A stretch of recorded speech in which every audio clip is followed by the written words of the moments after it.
From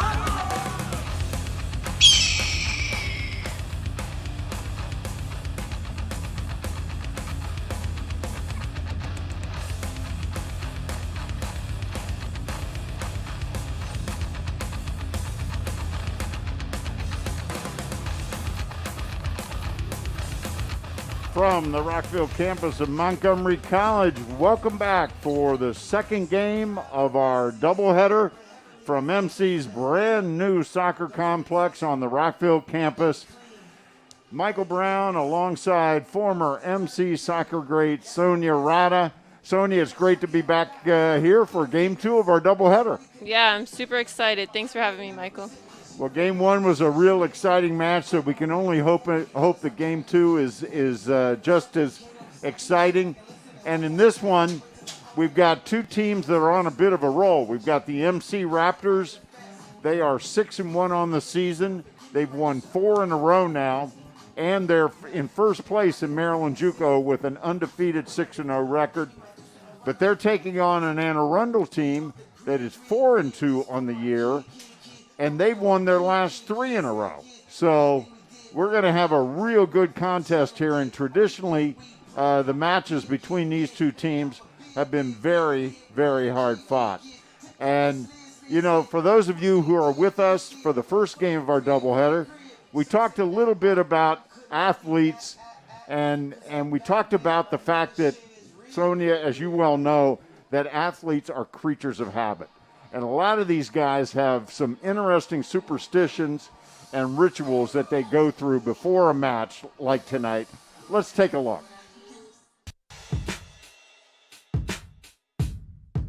I was listening to music in the car driving to here. If we're going to take a bus, I'll wear earbuds. I do this thing where I tap each post and the crossbar. That's about it. I have rings. So I remove 2 of them, and I usually keep 1 because my mom gave it to me. And I think when I wear that, I play better than if I haven't. I think one thing I would do is wake up early. Make sure I start off my morning early. I am an early person, so I'm usually up at 6:30, 6. But when I am up, I shower in the morning. That's one thing. Shower, make sure I'm ready. And obviously something light in the morning, and then my banana. I'd have to say before a game, I usually put on my left shoe, my left sock on first, and then I go to the right. And then before stepping on the pitch, I always touch the ground and say a prayer. Well, I just pray like I do the mark of time 3 times before entering the pitch. That's all. I always have to step on the field with my right foot, and I always have to say a prayer. If I don't, I feel like I'm gonna have a bad game. Game day superstitions is just clearing out your head. Like, you're gonna feel a lot of how do I say, emotions. You're gonna feel a little bit of fear, but it's not really fear. It's just excitement, like a lot of excitement. You just have to learn to calm yourself down and just put your mind in the game. I like to run in the morning, usually, yeah. I like to run in the morning.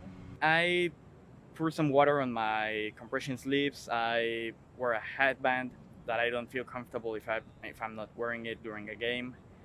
And I pour some water on my head before each game. Before everything, I try to eat. That's the most important thing, and stretch my body very well before I start. I like to keep my shocks low. That's about it. Pray and be totally focused on the game. And welcome back. Some very interesting little traditions and superstitions for the players. And as you can see, both teams are walking out to the center of the field for the introductions. So let's take a look at the starting lineups for both teams. Ladies and gentlemen, good evening. Montgomery College Athletic Department welcomes you to the Rockville campus. All right, Michael, for Arundel, we should look out for number 2, Charles Warari. He's the leading goal scorer for the Arundel Riverhawks. And also number 8, Nikki Yerena. He's the leading assister for the Riverhawks. So definitely keep an eye on those 2 players. Yeah, Lorena leads in shots on goal. He also leads in shots. So he's a factor. And now let's take a look at the starting lineups for the Raptors. And for the Raptors, we have Andres Javit, who is a leading goal scorer for the team. And also in goal, we have Marvin Mendez, who is going to be really big for the Raptors. Big presence. And the head coach for Anne Arundel is Nick Cosentino. His assistant is Ken Wolf. And the head coach for the Raptors is Pedro Braz. His assistants are Brandon McCoy, Kareem Mumbai, and Scott Payne. And we're having the anthem go on out there. Now, you mentioned Javit, Sonia, and not only is he leading the team in goals, but he's also leading Maryland JUCO in goals. As a matter of fact, looking at the stat sheet here in front of me, he's leading in goals. He's got 15 for the season. He's leading Maryland JUCO in assists. He has 8 for the season. He's leading in points, got 38, and leading in shots, he's got 41. So Andres Javit having quite a year for the Raptors. Absolutely. He's going to be huge in this game. Definitely keep an eye out for him. And up until this past week, he was actually leading the entire NJCAA in scoring. But a guy in Kansas just passed him this past week by 1 goal, so I was joking with Pedro Braz before the game, and I said, well, Javit's got to get it back tonight. Yeah, definitely. Let's hope he does. So we shall see. But I love what the Raptors are doing. They have a youth soccer team out there with them. Sonia, talk about that. That's something that a lot of pro teams do, right? Yeah, definitely. And not only it's such a great experience for the kids to be out there on the field, some players to look up to, and for the players that are on the field with the kids, at least whenever I personally played and had a little girl by my side, you just have that responsibility.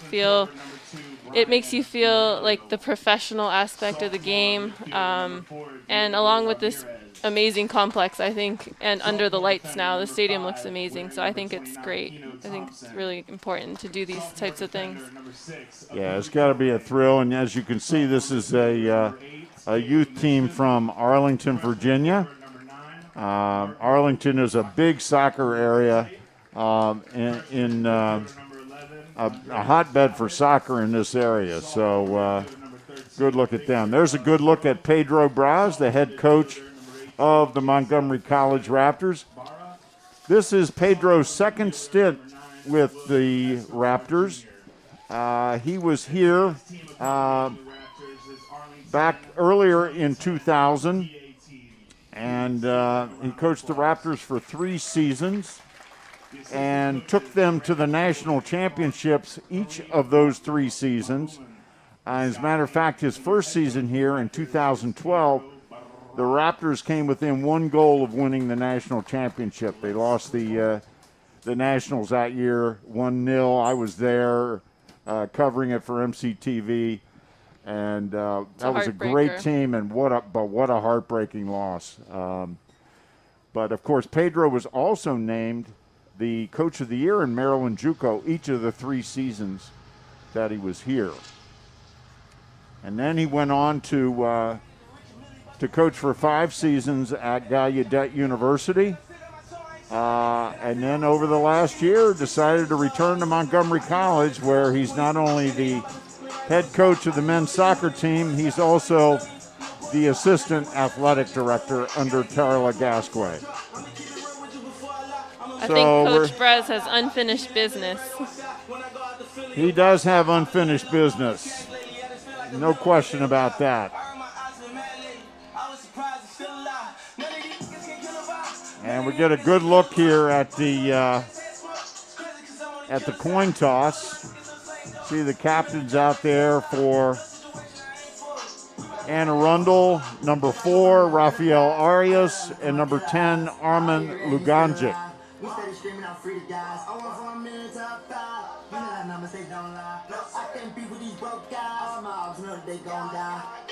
And we see the Raptors huddle.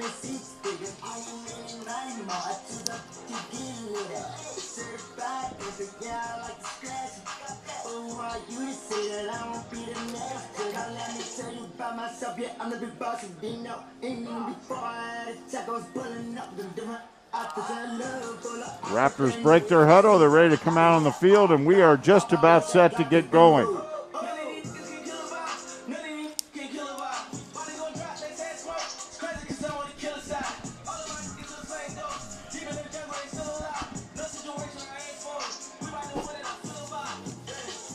Captains for the Raptors are Abu Torre, Keno Thompson, and Wilmer Escobar, and Andres Javid.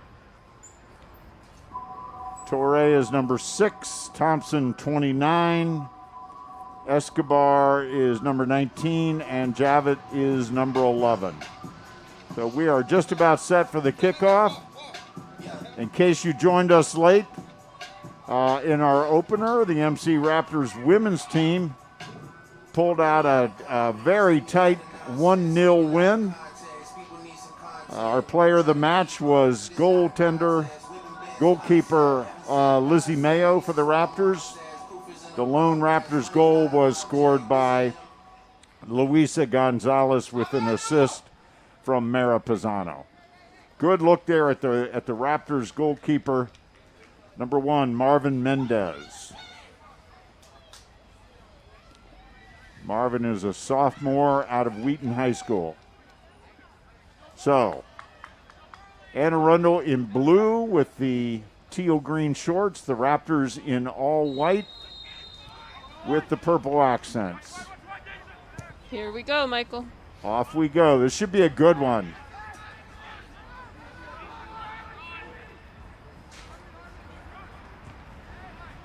Both teams coming in playing very well. And quick shot on goal. Mendez right there with the sure hands.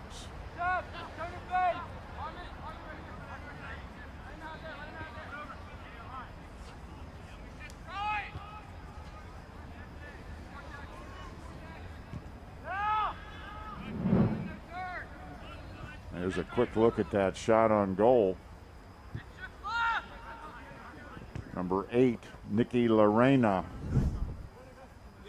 who leads the team in shots, as you mentioned, Sonia, when we were taking a look at the starting lineup.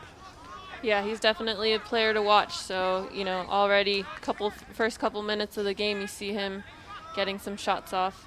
It's important, like we mentioned before, getting those first ones out. Also important for Mendez in goal, securing the ball, kind of getting those reps under his belt to start the game. Get rid of the butterflies a little bit. Exactly. There's another look for Anne Arundel, and they score. Wow, a quick score for Anne Arundel. Number 11, Sam Adams.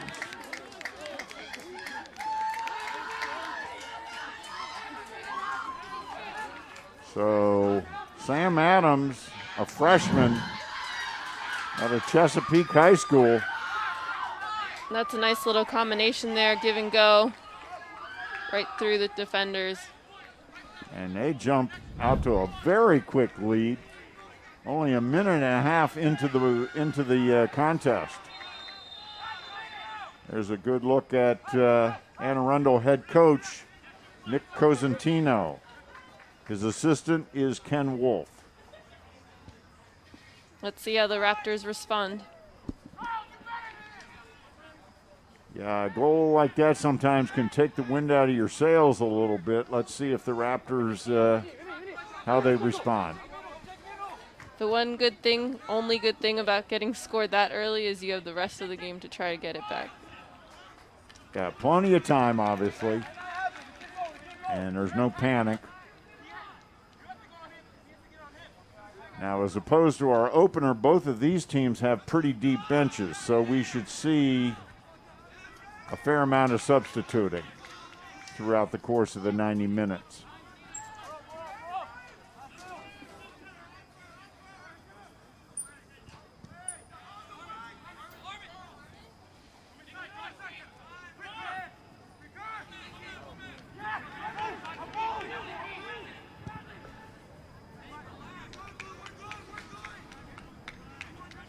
Now, coming into this one, Anne Arundel had scored just 12 goals in their 6 games. They've had a little bit of problems with the shot percentage. 12 goals on 57 shots, so just over 20%. Whereas the Raptors have scored 51 goals on 23, almost 24 shots a game.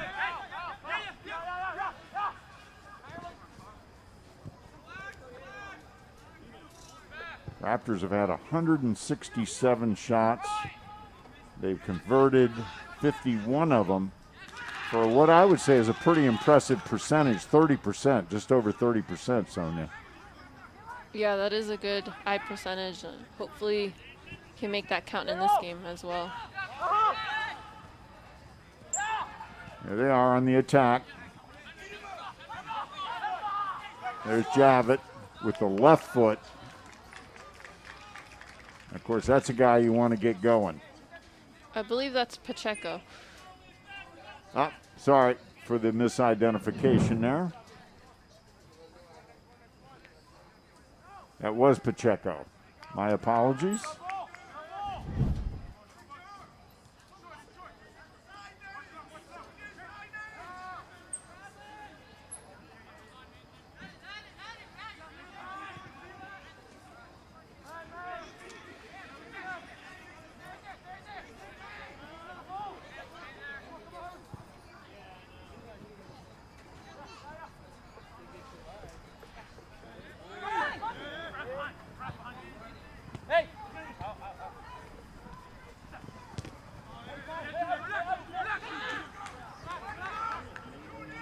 Already you can see the Raptors trying to implement their style of play, keeping possession out of the back, trying to be patient with it, not force anything. Looking for the openings.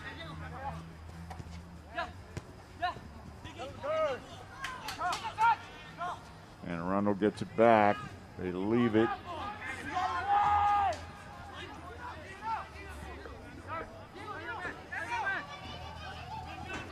Ramirez. This is Diego Ramirez. Over to Escobar.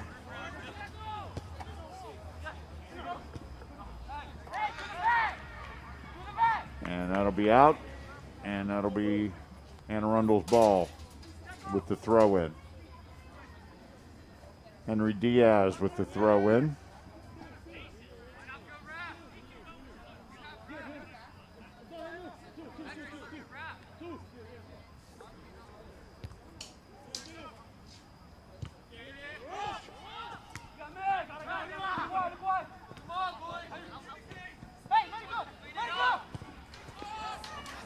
There's a nice ball. There's Javit. Can't quite get to it.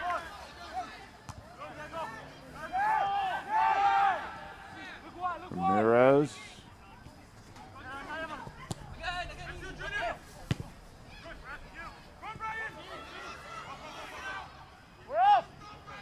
Murillo. Fighting for it. Murillo. Oh. Can't quite control it. Be Arundel's ball. There's a good look at number 9, Marco Roccaforte.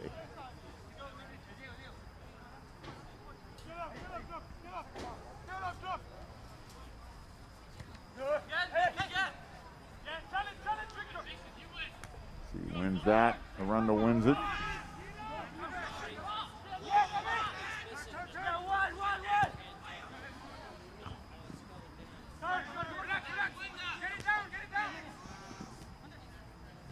Javit controls it in the middle.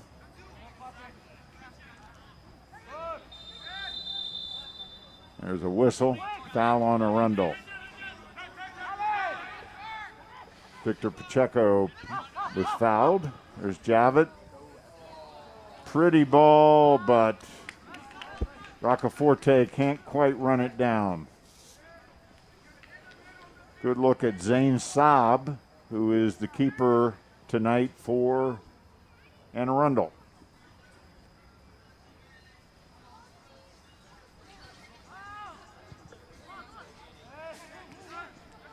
And when we spoke to Coach Braz, he put a lot of emphasis on defending first. Already you can see a lot of Montgomery's players standing behind the ball. They're happy to let Anne Arundel play out of the back, and mostly they just want to have their players behind the ball and not allow any breakaways. Well, and they really do not want to give up another goal, that's for sure. Even this early, a 2-0 deficit feels pretty large.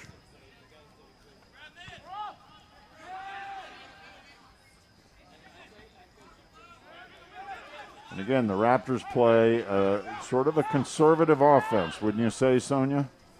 Yeah, for sure. Especially their formation, playing a 4-2-3-1 with 2 holding midfielders, definitely putting players behind the ball. But hopefully as they get settled into this game, they're able to push more people forward to generate some attack. Oh, there's a nice ball. And that'll be Raptors throw in. And number 18, Jason Guevara, throws it in. And that'll be a corner for the Raptors.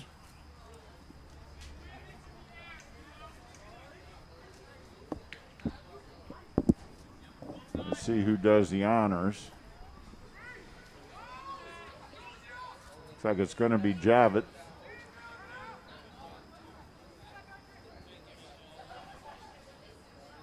Andres Javit. I'm sorry. Looks like it's going to be Wilmer Escobar Jr., one of the co-captains for the Raptors and also one of the third-year sophomores.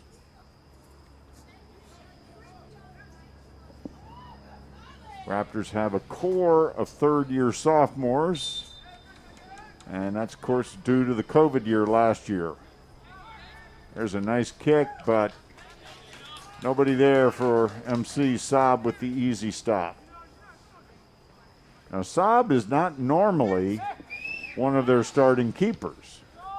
A little surprised to see him in there. Stats-wise, the leading keepers for Anne Arundel are Meckley and Ethan Miller, but they've got Saab in there tonight.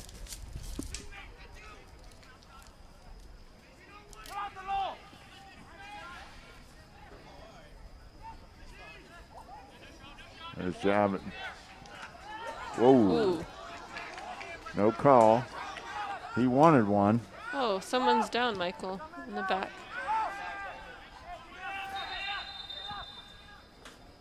And somebody's down in the back and the Raptors' defensive end.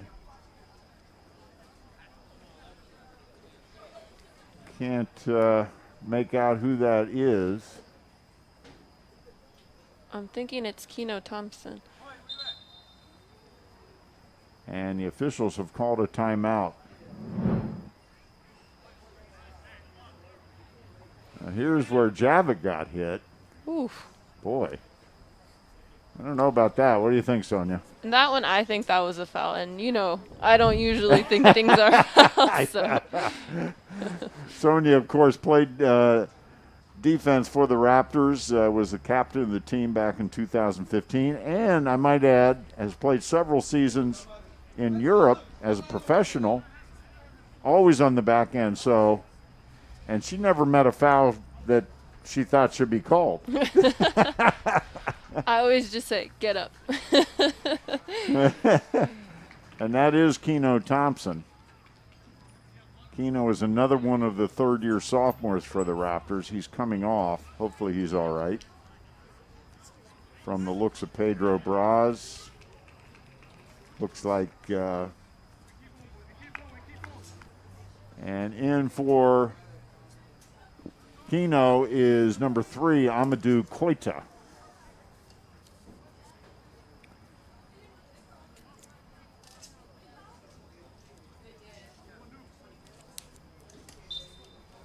Amadou Koita is from Guinea, West Africa.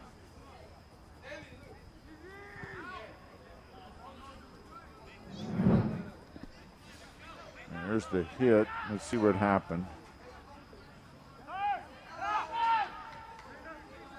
I think he maybe got a finger or an elbow in the eye. Yeah, I think you're right. It doesn't look like it was any of his legs or ankles, none of that. So, because there wasn't really a collision per se. Good look at that. Excellent camera work tonight from the MCTV crew.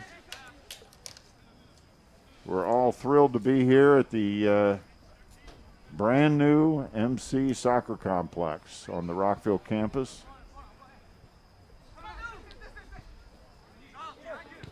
Kind of a dream come true for the soccer program, wouldn't you say, Sonia?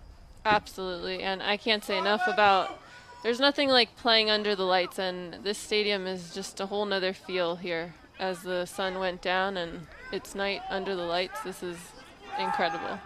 Yeah, it's almost like watching a game at two different places when the lights come on, you know? Yeah, absolutely. I'm with you. I just love the look. Great tackle.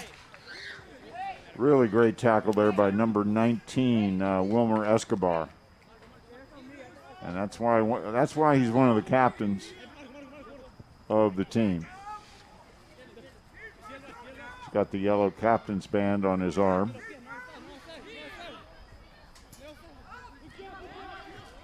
Riverhawks with the throw in.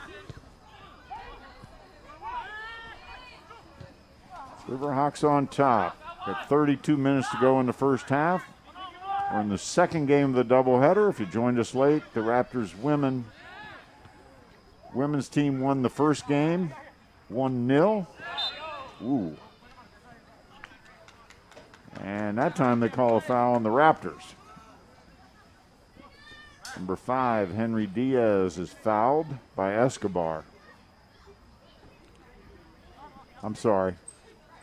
Make that number 9, Bracaforte, with the foul. And Armin Luganjic with the free kick.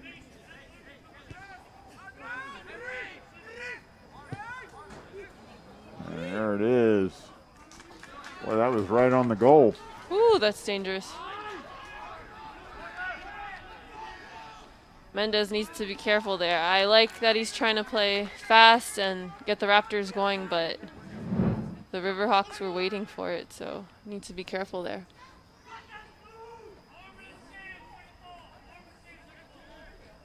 Yeah, they were waiting for it, and as a result, they get a corner, and here it comes. But it's long and out of bounds. Not much doing there on Lorena's kick.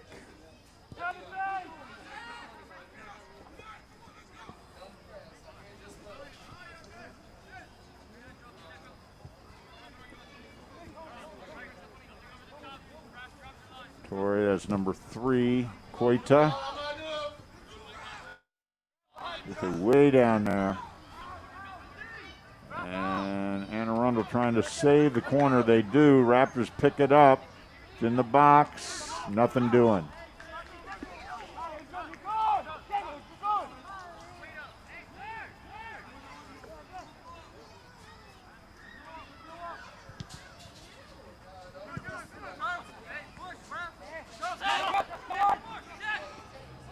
Plenty of time. No reason to panic. Raptors are trailing 1-0 with 30 minutes to go in the first half. But other than that goal, it's been a very even match, wouldn't you say, Sonia? Yeah, I'd almost even say that the Riverhawks have a little bit more control in this game. I think that there's a big gap in the midfield for the Raptors. That was close. Yeah, Mendez with a nice stop on the point-blank shot by the Riverhawks. That developed very quickly. Yes, it did. So back to your what you were saying. Yeah, so I think if you look in the middle of the field, there's just like a big gap in the midfield. I think that the Raptors need to do a better job of either pushing their holding, at least one of their holding center mids up to fill in those spaces, or Javit might need to do a little bit of a better job to stay just slightly under the top line, under Murillo.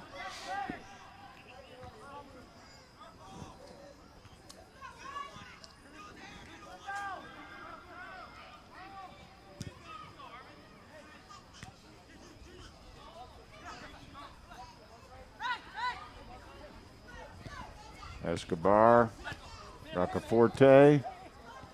Nice ball movement here.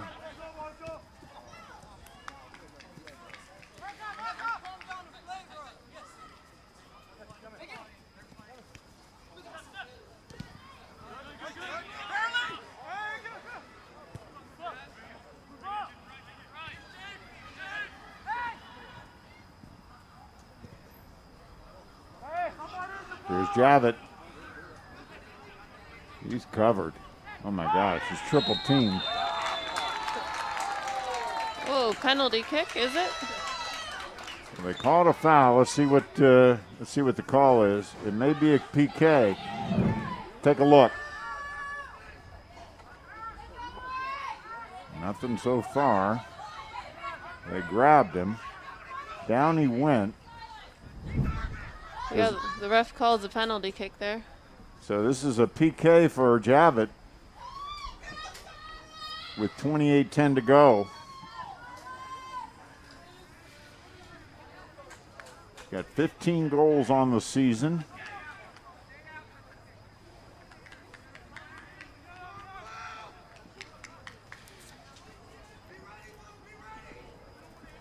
And I always feel sorry for the keeper in these situations. Here it comes, and it's good.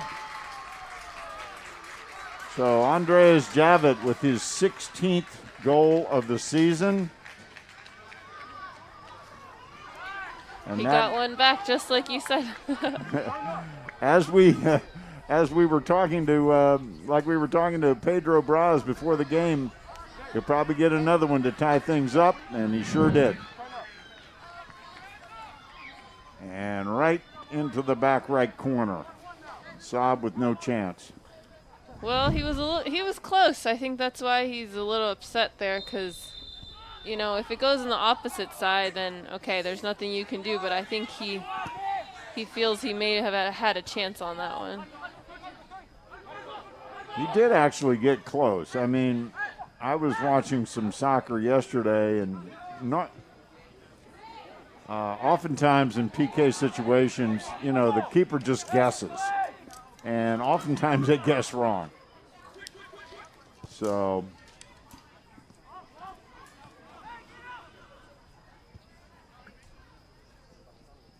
yeah, it's definitely tough being a keeper in those situations, but I think it's so rewarding if you get the save. boy, that's for sure. That's a huge boost. So Keno Thompson is back in from out for a brief time with his injury, so he is back in, and he replaces Amadou Koita. So glad to see Keno back out there. He is a big fella, that Keno Thompson. He's from Jamaica. And he's part of that core of third-year sophomores.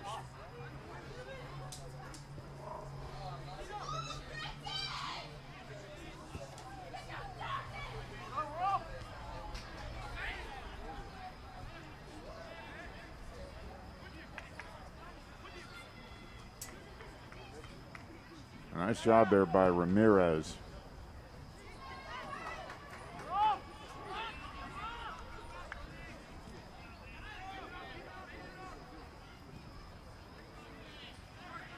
Murillo battling.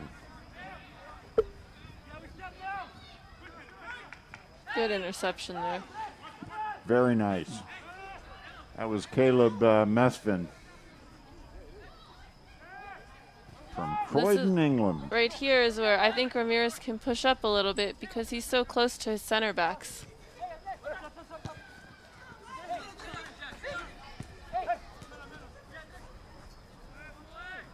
Raptors possessing. This is part of their strategy. They are a possession team. As we talked about with the women, they play a similar style. They're a possession team. They play team defense. They're fairly conservative on the offensive end.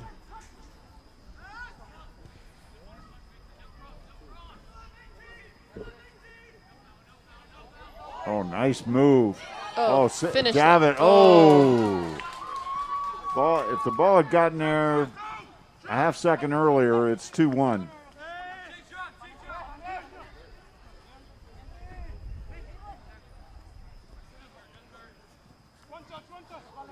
Javit is really a force to contend with out there.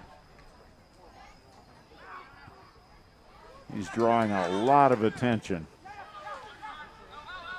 Yeah, and just like you mentioned in the penalty kick, he was triple teamed, and I don't think that's by coincidence. I think that the Riverhawks are very well aware of who he is and what he's been able to do for the Raptors, so I don't think that's a coincidence. No, I don't think so either.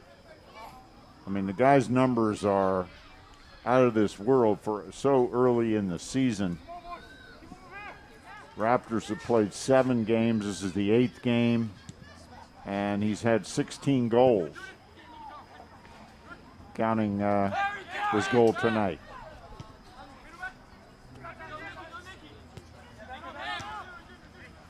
Second in the nation in scoring, but he's first in assists, first in points, and first in shots in all the NJCAA. In Maryland JUCO, he's first in all those categories.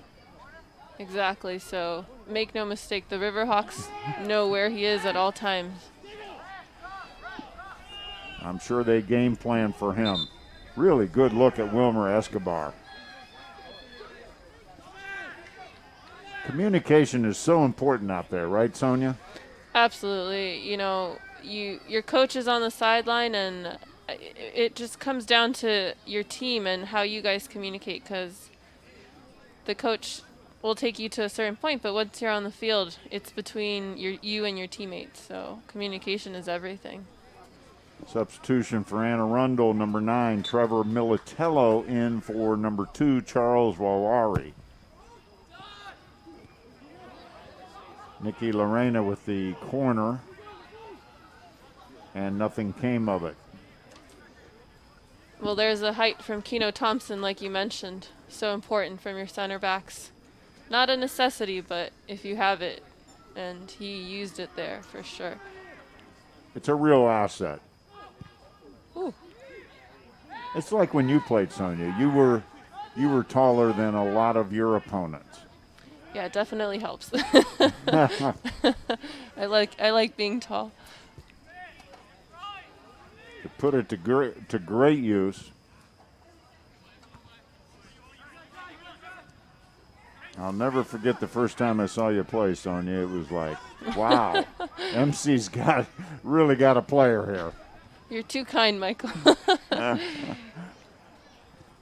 remember talking to your mom at the first match I saw you play. She was quite proud of her daughter. Yeah, my mom is everything. Good look at number 18 there for the Raptors, Jason Guevara.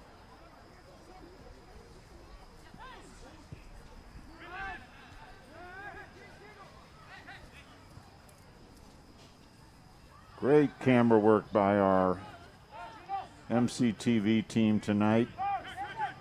It's so great for me to be back. They asked me to come back even though I'm retired, and I'm just really thrilled to be here. Ooh, good opportunity. Roccaforte. We're all really thrilled to have you back, Michael. Well, it's great. It's great to be back. Nice move there. Very nice. Unfortunately, it was rolling away from. He did have some of teammates in the box, but.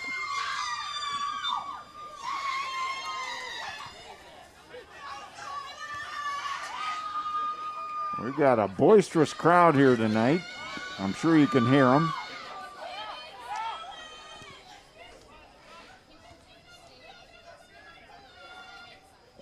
It's so nice to see so many people out here.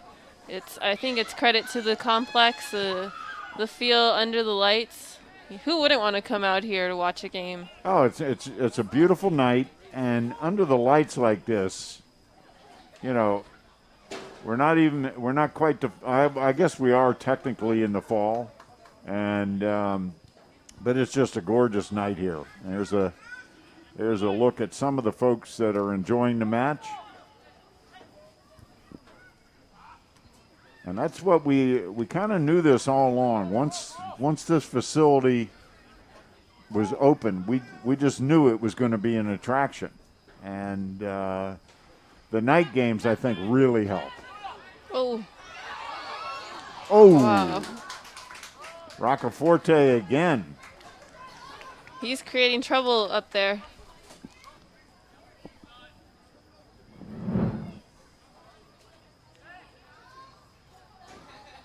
That's going to be a corner for the Raptors.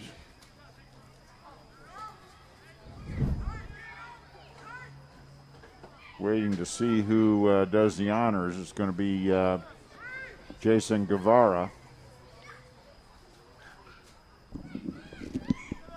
Jason went to Bethesda Chevy Chase High School. That's my high school. That's correct. Go Barons. And his team, as a matter of fact, won the state championship when he played there.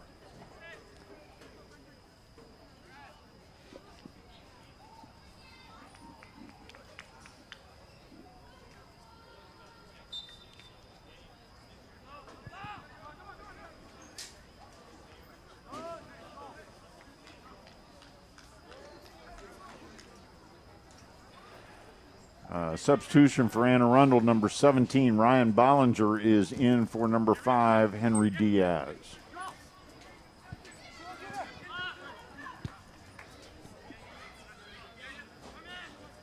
Mendez. Now he will probably split time tonight with Thomas Donlin. That's what the Raptors have been doing. They each play a half. We'll see if that holds true. We've got 18 minutes to go in the first half. We're all tied up at 1. Anne Arundel took a 1-0 lead quickly. First 2 minutes of the match on a goal by Sam Adams, and then the Raptors tied it up on a PK by Javit.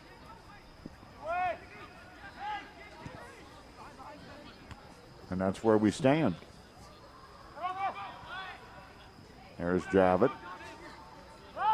And again, he's bumped. He wants a card.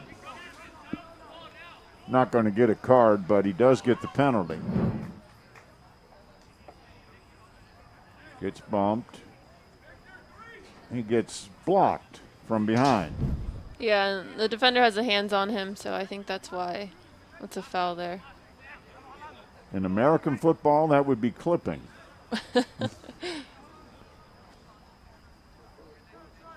So that sets up a free kick. And let's see if we can make out who is going to take it.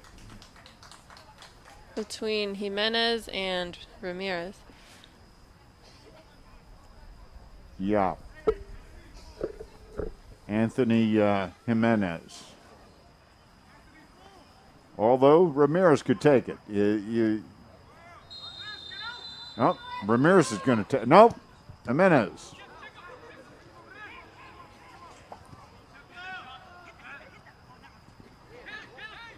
Well, they faked me out. Of course, that's not very hard to do. It worked for you. Yeah. If I'm out there for Anne Arundel, of course, that would be a disaster. I would have been fooled. And the Raptors would be up 2-1. Ooh, that's a nice little ball through. Oh. Yeah, nice through ball. Roccaforte, they're going to call a foul on him. He got his hands on the Riverhawk there.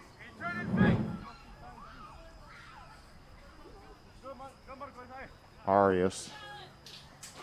No question about that one. Roccaforte, very aggressive player.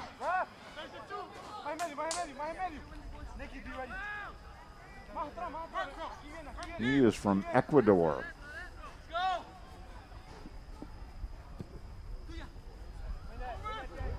Ooh. Ooh. So they call a foul on Ramirez. That was a tough collision there. Ramirez is not particularly large. I love that he's not afraid to get up, though. Oh, no, he's not afraid to mix it up. And there's a good look. Oof. Wow, that was a tough collision. Yeah.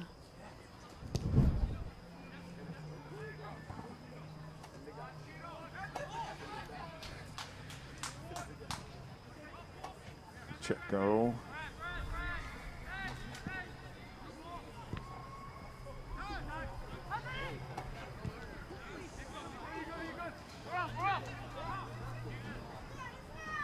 Javit. So Javit's now playing up top, and I think that's a good move by Coach Braz now that Jimenez is playing in that number 10 spot, because there's just a big gap there. Another substitution for Anne Arundel. John Kenny in for Sam Adams. Kenny, number 13. Adams, of course, scored the lone goal for the Riverhawks. 14 minutes to go in the first half. We're all knotted at 1. Raptors women's team won the first match 1-0.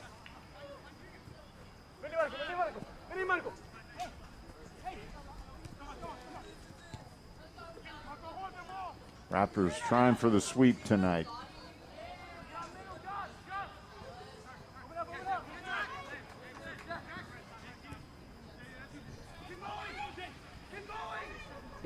Ooh, clean tackle there. There's a long, ooh. It was a great idea. That was Nick Marcella on the receiving end there. Couldn't quite catch up to it. That'll set up a goal kick.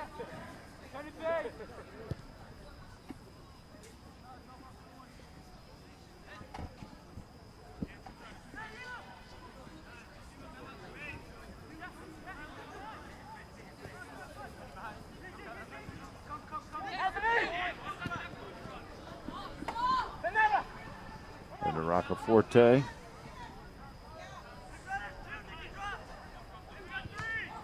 Escobar. Much better there. See Jimenez finding that space in between the lines and able to switch the play. I think that's going to be key to the Raptors getting a little bit more on offense. That sets up a corner. And number 18, Jason Guevara, again with the corner.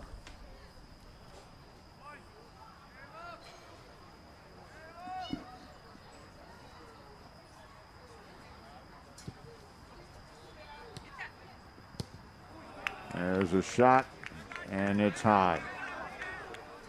That was by Mesfin.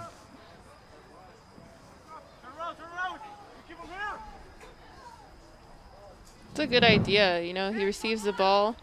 He actually has time to take a touch, look up. Yeah. Just unfortunate he mishits it, but. Yeah, that was well set up. Great idea, but they could not convert. I feel like the tide has shifted a little bit here. Raptors seem to be a little more in control of the pace of play. And what do you think, Sonia? Yeah, I think they're definitely, you know, settling in a bit more. I definitely think that Jimenez coming in and filling in that space has helped a lot. I think that Mesfin and Ramirez still could do a little bit better job to push up and could help the Raptors get a little bit more going offensively. But yeah, I would say that it has shifted a bit and they're settling in more.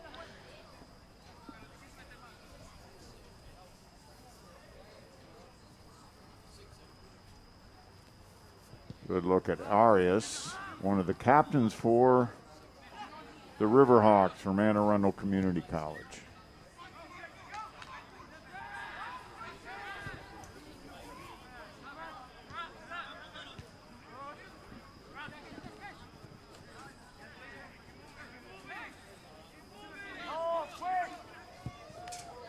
Big leg.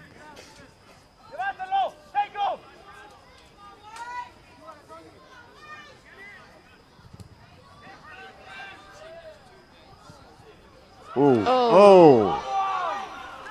Nice cross, but the Raptors just couldn't convert. Boy, that was. Let's take another look. I like this dummy here by Jimenez. Just unfortunate that nobody was there. Beautiful.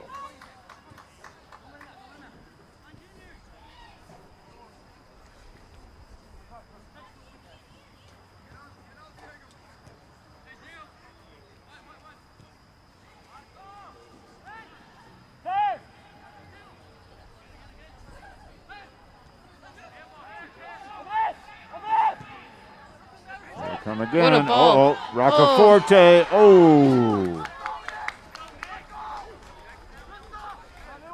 Anne Arundel defender just kind of cut him off there, which didn't really allow him to get a good foot on it. Another great opportunity for the Raptors. Take a look. Here it comes. Oof. Yeah, he cut him off. Number 14, Nick Marcella, with the play for Anne Arundel. Foul on the Raptors. That'll set up a free kick.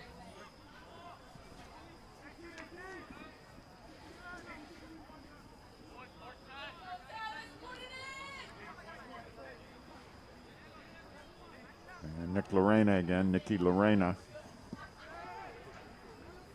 He's a freshman out of Hanover, Maryland. Here comes the kick. Boy, ooh. That was close, Michael. Yeah, that was a lot closer than it looked. Mm-hmm. Take another look at that one. Oh, yeah. Jack Castle, if he had gotten ahead on it. Yeah, because Mendez looked like he wasn't ready, to be honest.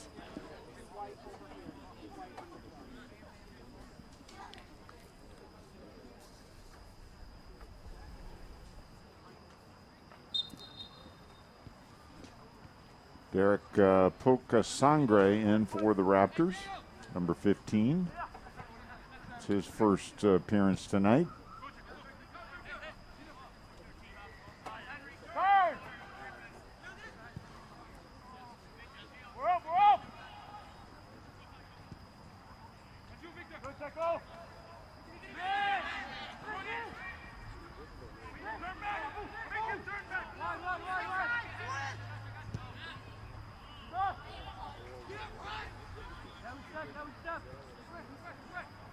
There's Keno Thompson.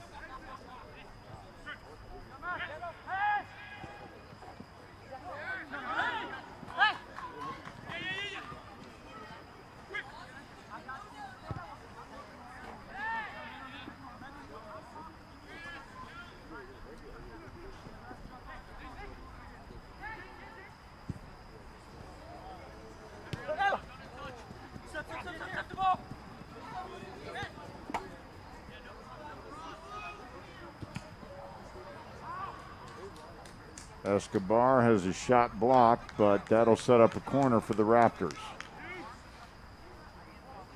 Shot was blocked by Diaz.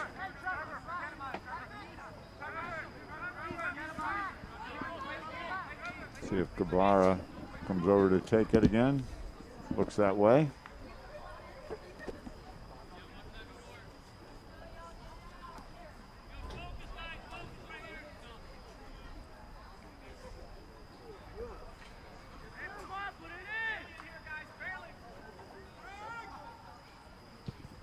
Here comes.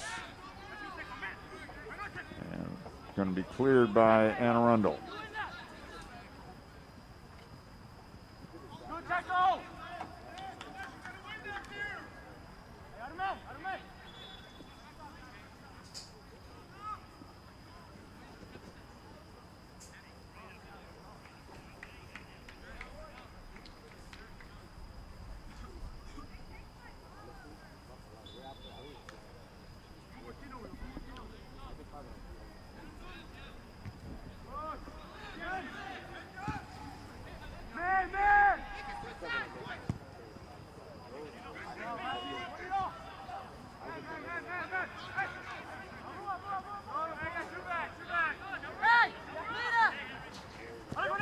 Okay, Raptors ready to go on the attack again.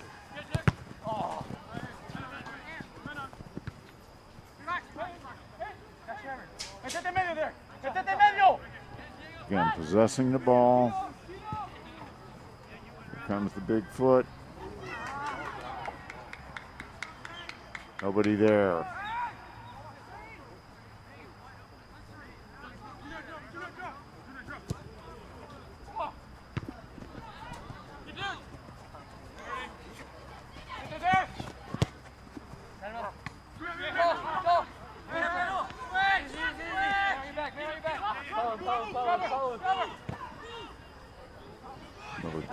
Ooh. Mendez.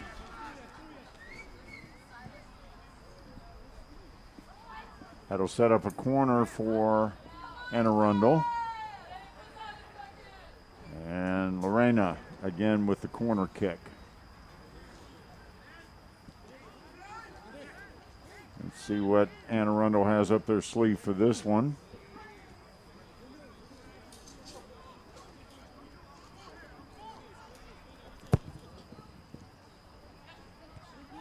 And it's too high and too long. They retain possession. And it goes high. Raptors did a really good job of clearing out there, causing the Riverhawks to be offside.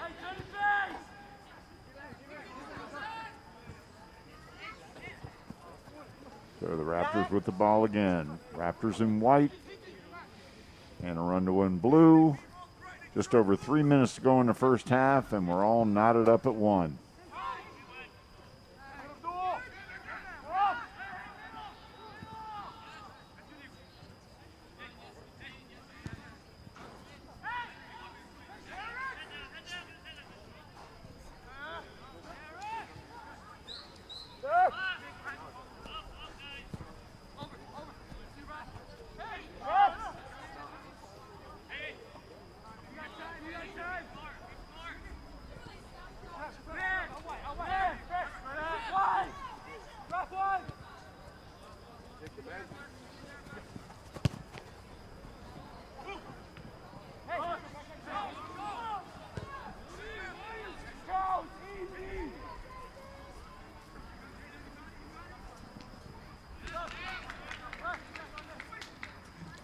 Knocked out by Arundel to stop that attack, but the Raptors do retain possession.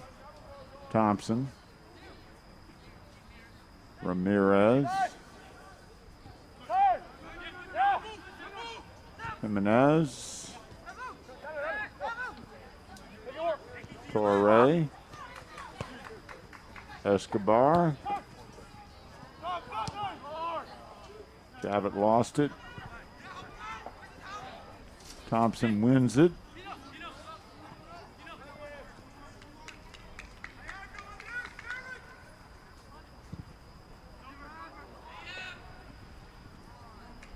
And Saab picks up the ball inside the box.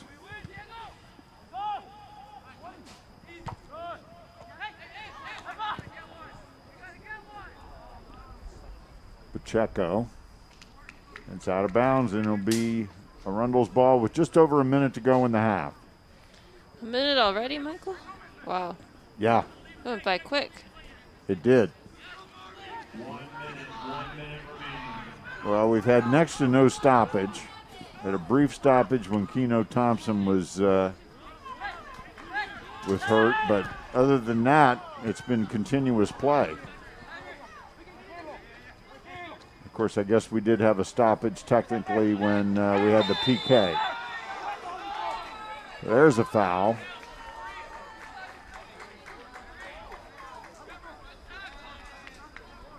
And that'll set up a free kick in a pretty advantageous position for the Raptors, wouldn't you say, Sonia? Yeah, definitely. This is a good opportunity, especially there's 20 seconds left. They need to hurry up because, oh no, okay, the ref has stopped the clock now. Yeah, but it's running again. Or no, they just took some time off. Oh, because they asked for the wall. So that means the ref stops when he puts his hands up. It stops the clock, and he has to set up the wall Oh, okay. 10 yards away.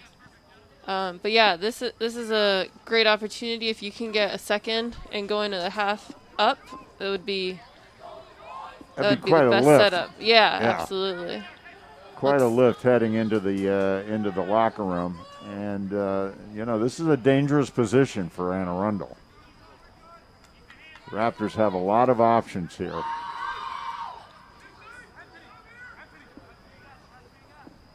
And once again, it's Pacheco and Ramirez. Let's see who takes it. Pacheco. There's the shot. Ooh. Good looking shot. But just wide. Ramirez. 7, 6, 5, 4, 3, 2, 1. And that is the end of the first half. And after one half of play, we are all knotted up, one apiece. Anne Arundel's goal by Sam Adams early in the match, very early in the match, in the first 2 minutes. And then the Raptors tied it up later in the half on a PK by Andres Javet. And we will be right back with some halftime activities after this quick break.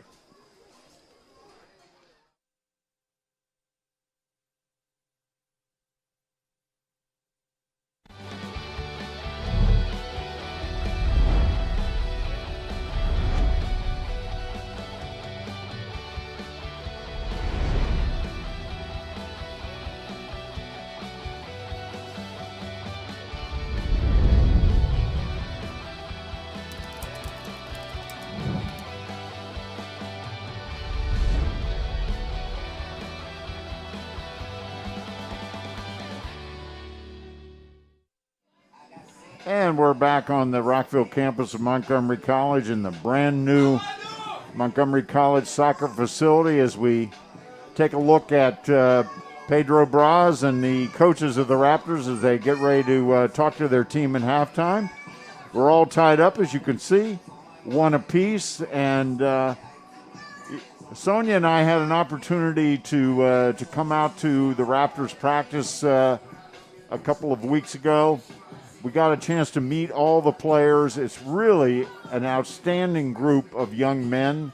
One of the most outstanding groups that I've seen put together as a team here at Montgomery College. We were very impressed with them. So we thought everybody would like to get a chance to meet the Raptors.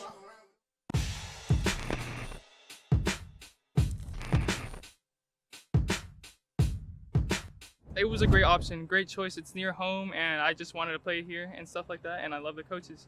MC is one of the best community colleges in Maryland. I think it's the best community college in Maryland. It's a cheaper alternative for other schools, and it's a great place to propel soccer players or any other student towards a four-year college. Well, it was a great option for the opportunity of increasing my GPA, transferring to another college, saving some money, and overall having a great experience and the opportunity that it offers.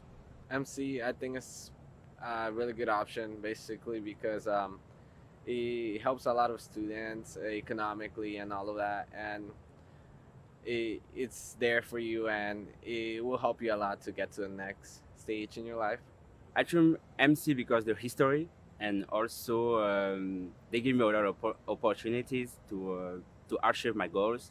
So that's why I chose MC. I want to be a programmer, so they have a lot of information, so a lot of courses that help me to be successful.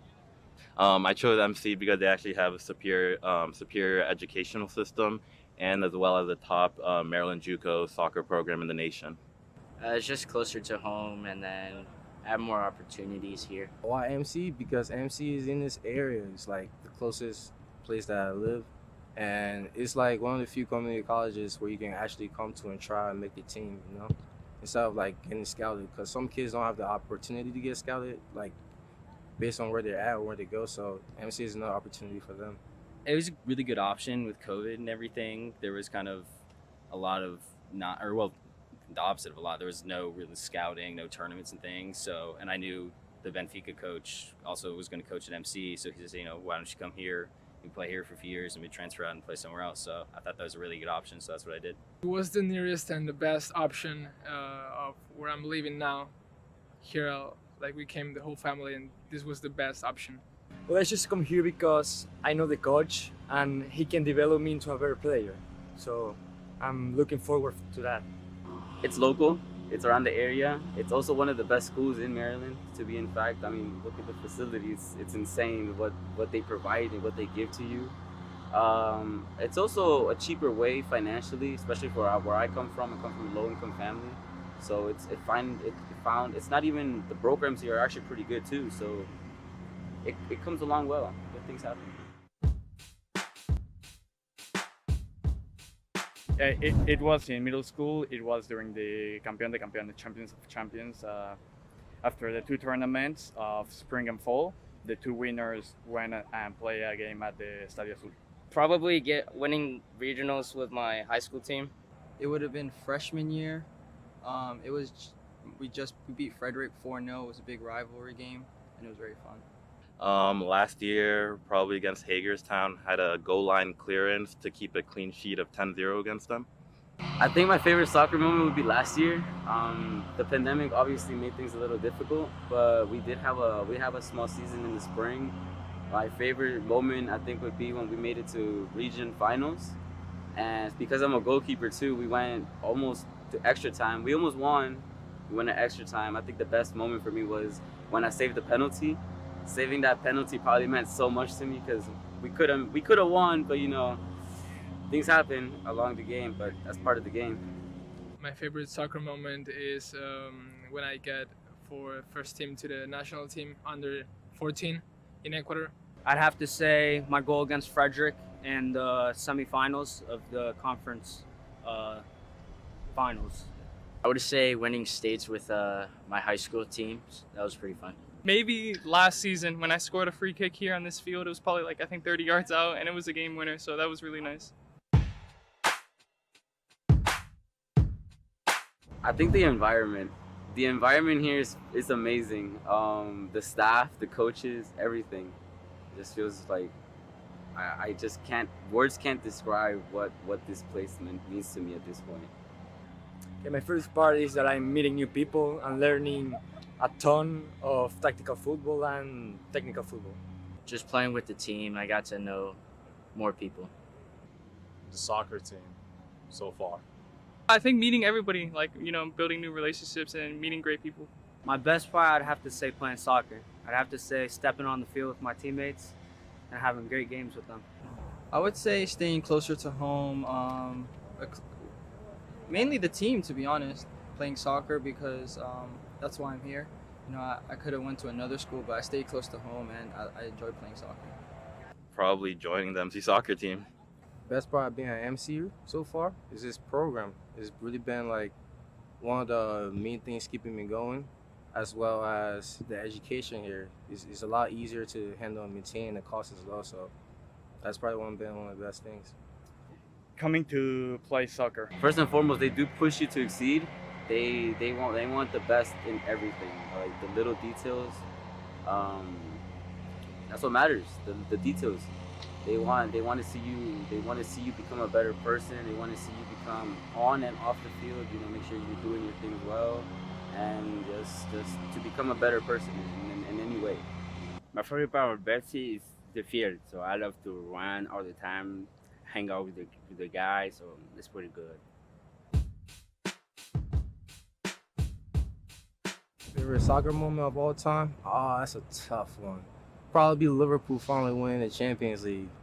I will be 2019. And then the Premier League the year after that, after not winning anything for so long. That would probably be it. When Barcelona beat PSG 6-1. Oh, my favorite soccer moment is the UEFA Champions League semi-final with Barcelona versus Chelsea. And Barcelona is my favorite team. And Iniesta scored the last-minute goal that sent us to the final. My favorite soccer moment is when Cristiano Ronaldo made an acrobatic flip against Juventus. Watching Cristiano Ronaldo live, he came to DC United, So that was one of my favorite moments. Ooh, there's a lot. Probably I was watching the Premier League several years ago, and Watford versus Leicester City. Watford keeper saved a penalty and counterattacked, and it was just a great counterattacking goal to win the game in like stoppage time by Troy Deeney. My favorite soccer moment would be when Barca came back from 6-1 against PSG. It was like on the last seconds, so it was really emotional.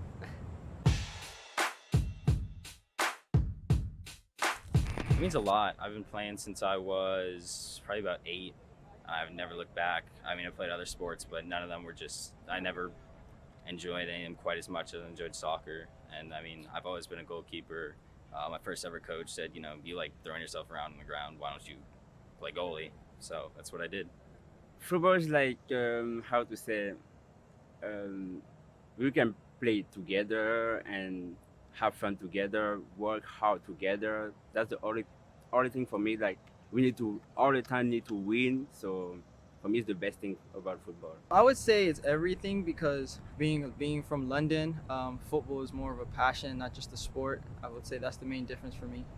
Soccer means my whole life. When I was a kid, the first activity that I started doing was playing soccer. I remember sleeping with a ball and waking up, ask my father we can go out to play some soccer. So it's my favorite activity, my favorite hobby, and what I used to. Playing soccer, it's really a lifestyle for me. It's where I learned a lot of the principles of life that I currently use in anything that I do, whether it's schoolwork, my relationships with people. It taught me a lot of morals and values that I needed. It meant a lot to me.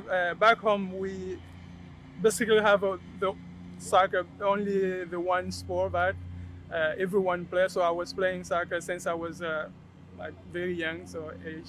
Means everything. Soccer's my life. I live and breathe it every day. Well, it means my life because I have played soccer since I was a child, so it's everything for me. I just grew up with it. My brother played, and I just followed it along.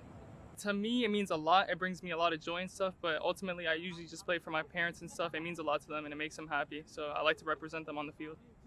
The game, to me, growing up, soccer has always been a part of my life.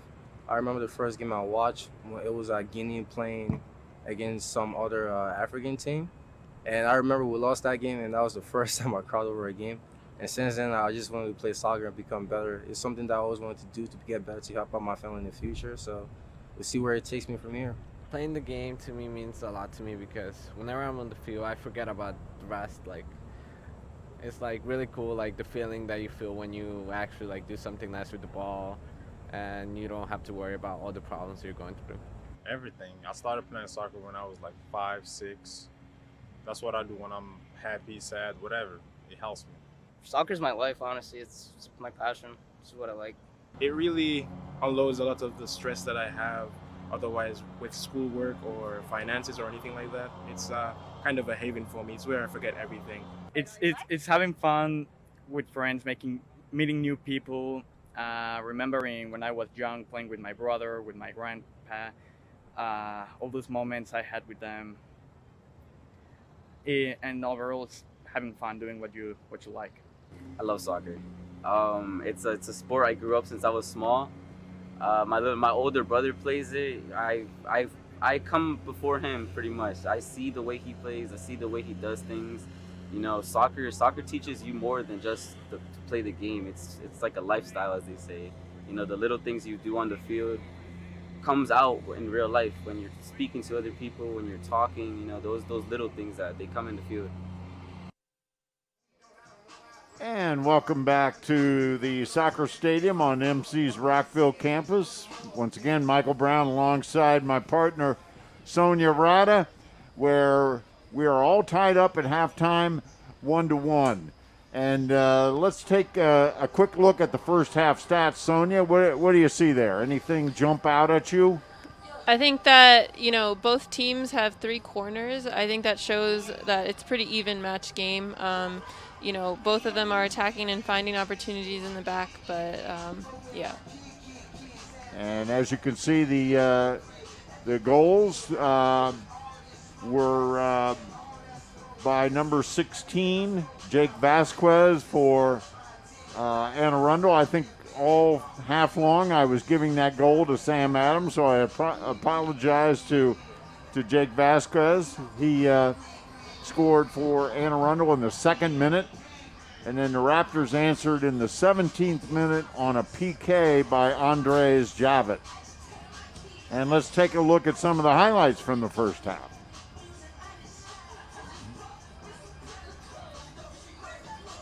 And there's that early goal by Vasquez.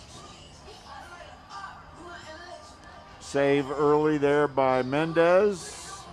And there's the PK by Javit, which, as you correctly pointed out, Sonia, was almost blocked there by the keeper, Yeah. Zane Saab.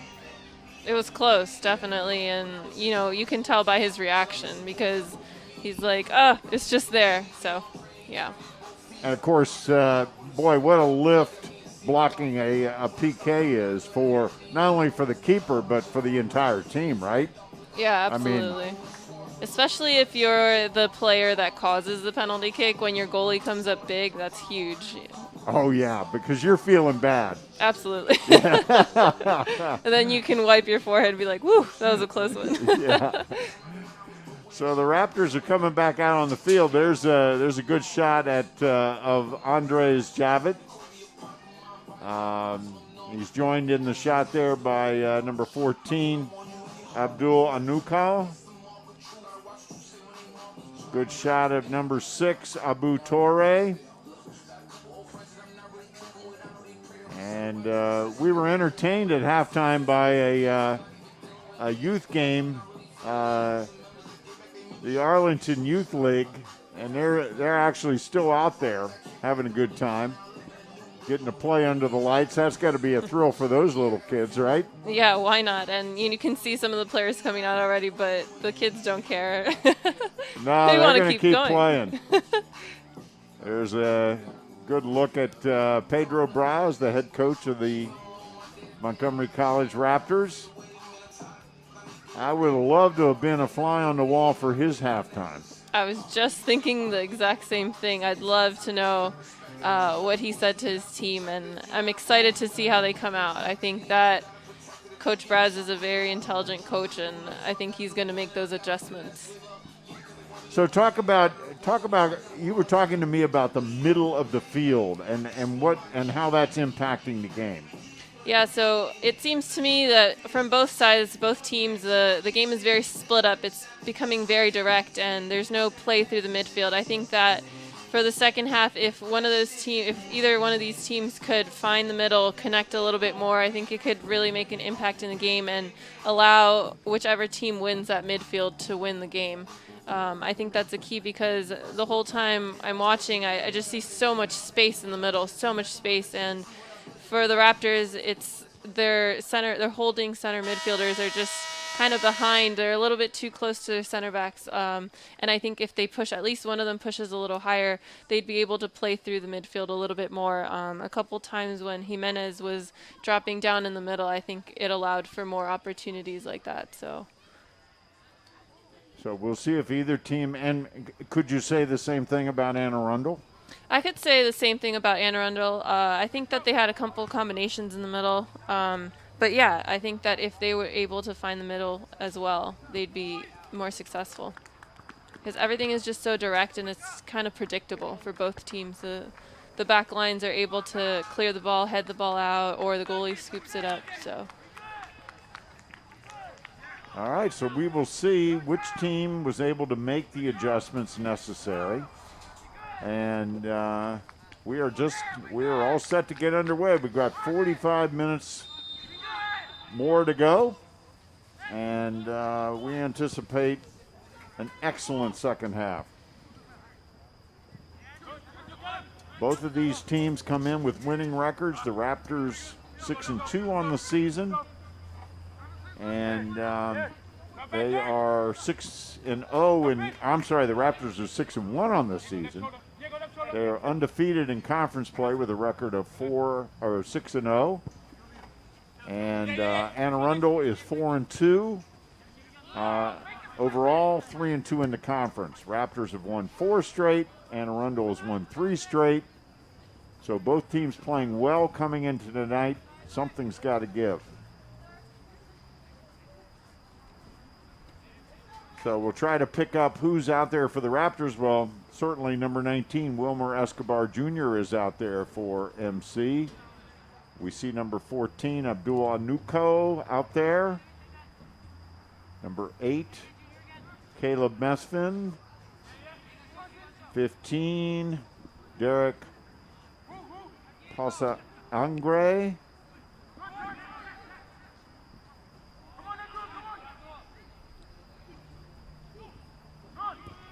Number 11, of course, Andres Javit for the Raptors.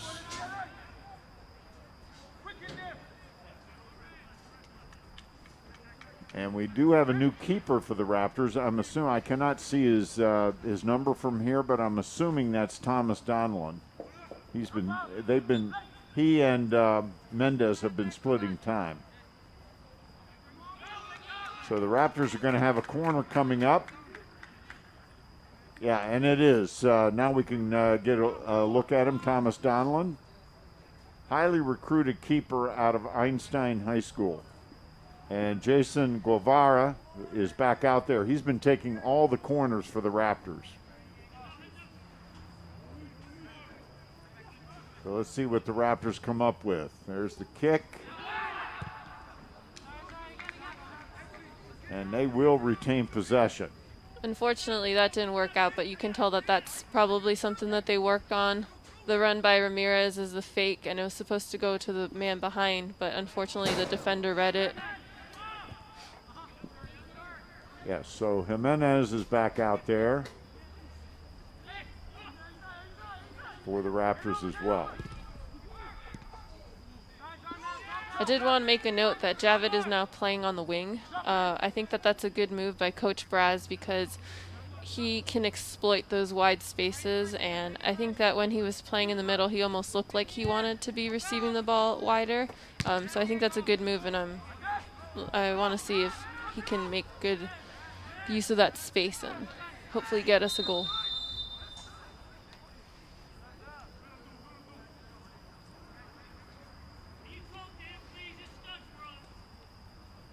And there's a number 19, Bradley Zenker comes up limping a little bit there. Possibly a twisted ankle. Don't want to speculate, but certainly looked that way. Number 5, Henry Diaz, ready to take the free kick. And number 17, Ryan Bollinger coming in.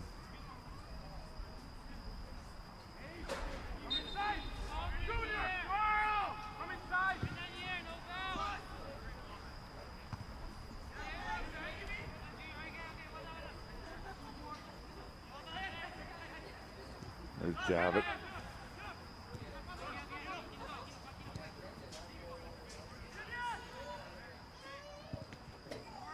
Escobar with the big leg.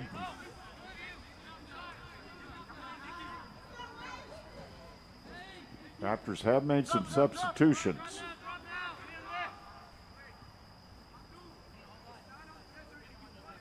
And we see that Zane Zab is still in there for in goal for Anne Arundel. He had a solid first half. Oh. Ooh. Close call.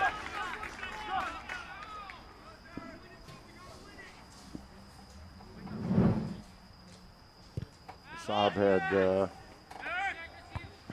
one save in the first half.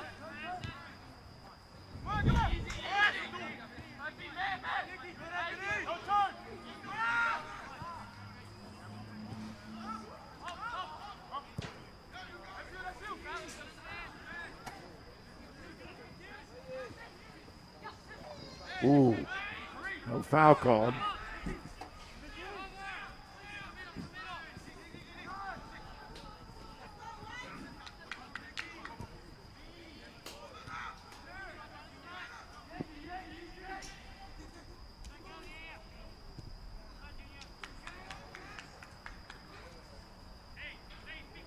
And that'll be Anne Arundel ball. Good look at Wilmer Escobar Jr., one of the co-captains for the Raptors.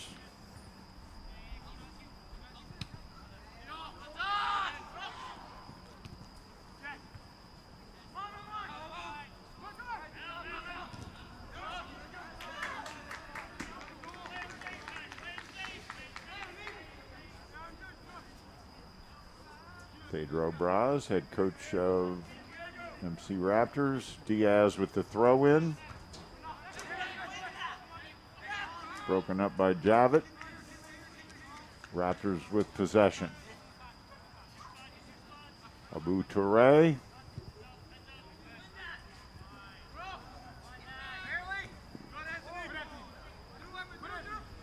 I see Ramirez is not in there for MC.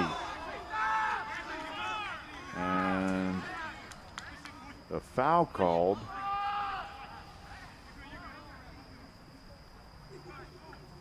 They stopped the clock with 38:22 remaining. I didn't really see what happened. Let's take another look.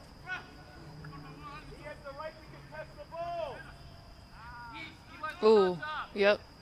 Just kind of clips him in the ankle after he goes for the ball. Those hurt. I'm sure they do. Now, did they call a foul? I believe they did.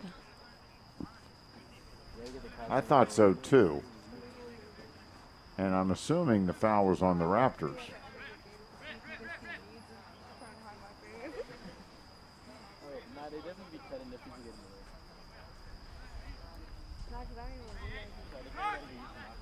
So Trevor Militello comes in for the injured Nicky Lorena.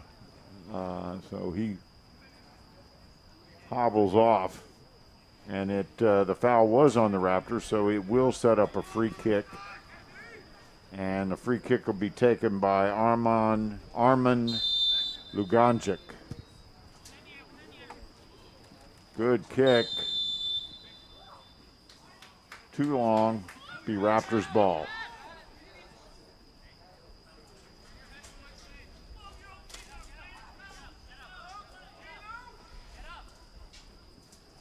There's a good look at Donnellan. Freshman keeper.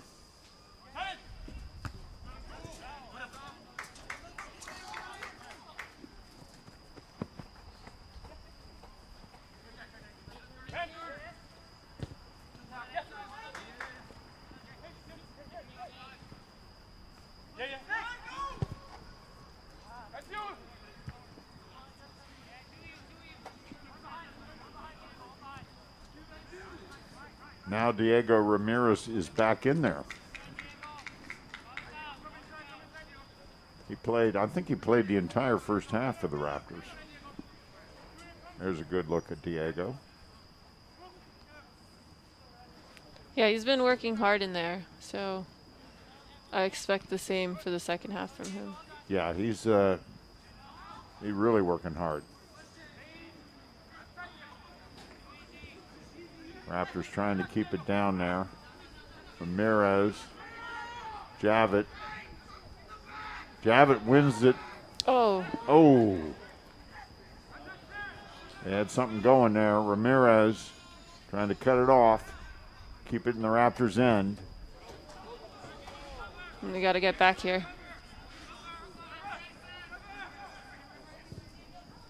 Defense has to retreat. Pretty much everybody was up. Here they come.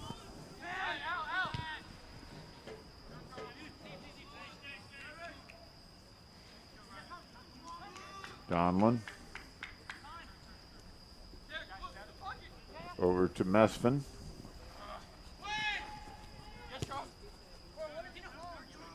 Keno Thompson back out there.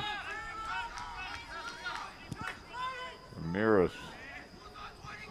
Good ball. Javit. See what he can do. Again, two guys on him essentially.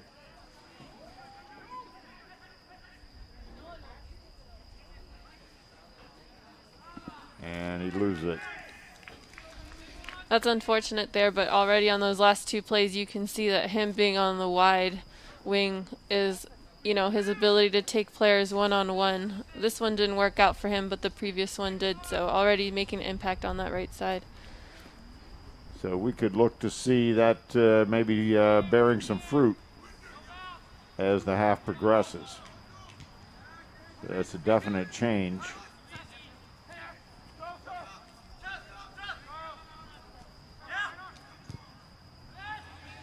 That's better from the Riverhawks, being patient and using their midfield. Unlucky there, but...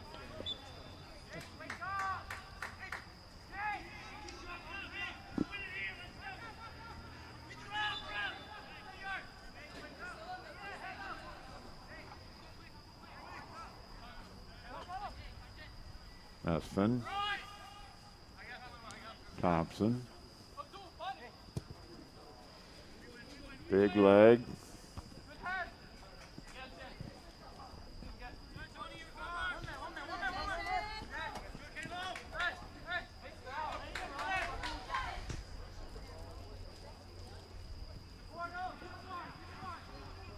Over to Javit again.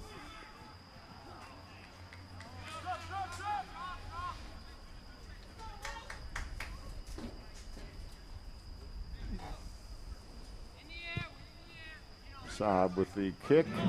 Let's take a look.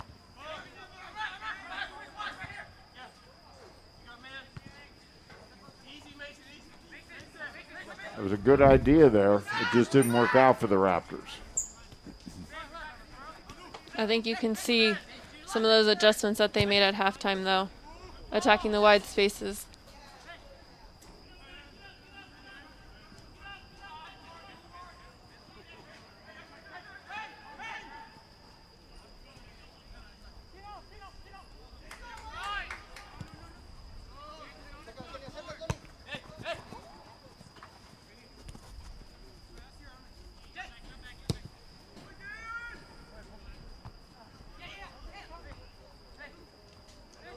Nicely done here.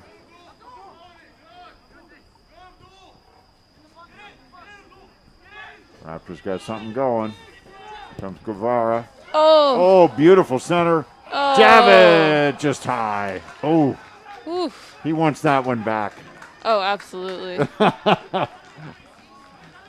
He wants that one back. This time we attacked the wide space on the left side. Good overlapping run there. Really good cross in here.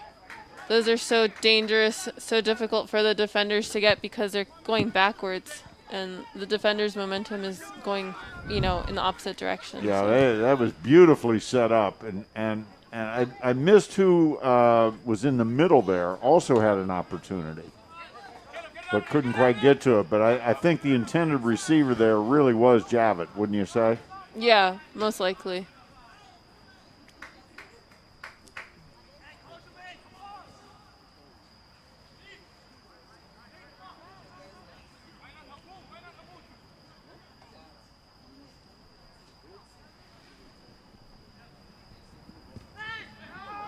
He goes down, no call, gets right back up, wanted the call.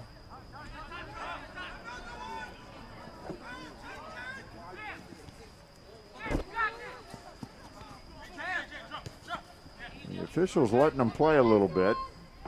I like that. I do too. I don't like when whistle, it kind of breaks up the play, or the game, I should say. I've seen plenty of matches where it's whistle, whistle, whistle, Mm-hmm. and ticky-tacky.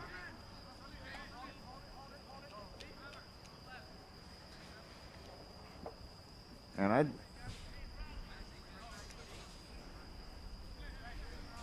so some wholesale substitutions for Anne Arundel. Mo Seri comes in, number 3. Number 15, Silas Baker. And number 8, Nicky Lorena. Good to see him back because he went out with the ankle injury there a few minutes ago. So good to see him back out there. Don't want to see any of these kids get hurt.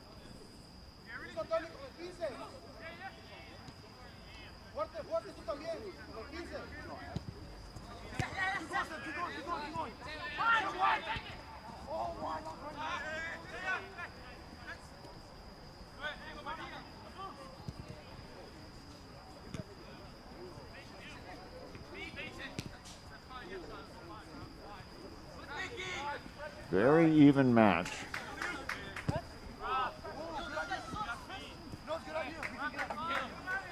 Raptors ball throw in. Thompson. See how much space there is where the ref is? Yeah. Yeah, it's just.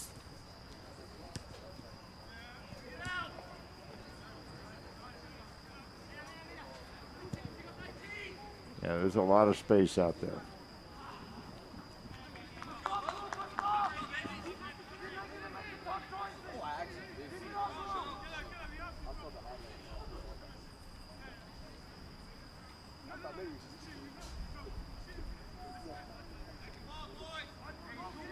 Diaz with the throw in.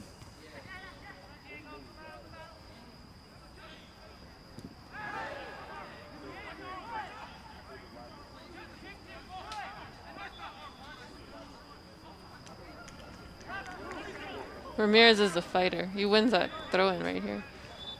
Number 9, Trevor Militello, very upset about something. I'm not sure. The official's going to have a little chat with him. Try to calm him down.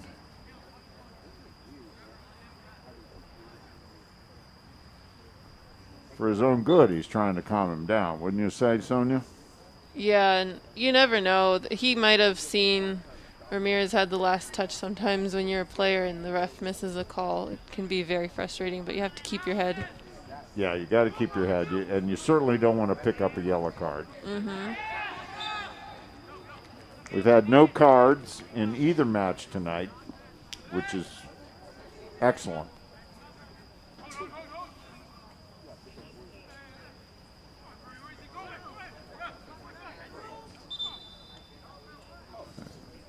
Excellent look at Jack Castle.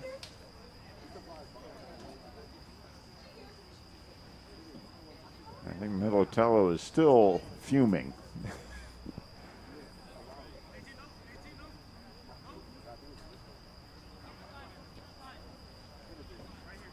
So, free kick opportunity here for Anne Arundel with so Pacheco comes in for the Raptors, replacing Carretero. Andrew Carretero. Free kick opportunity here for Arundel. And nothing doing. Ramirez, nice work.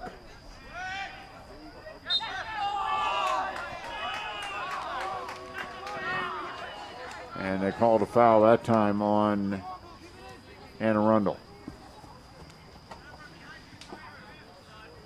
Foul on Sam Adams, number 11.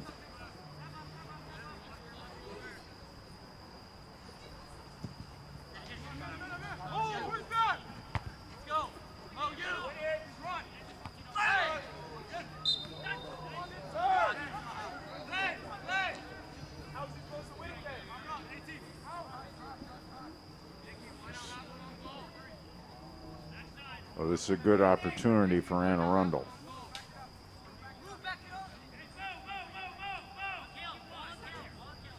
Dangerous spot on the field.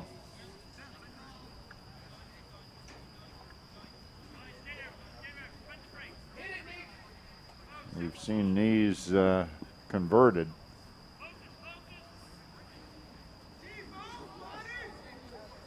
This is Lorena. Here it comes. Donlin. No problems there. No problem at all. Handle that with ease. The Raptors go on the attack.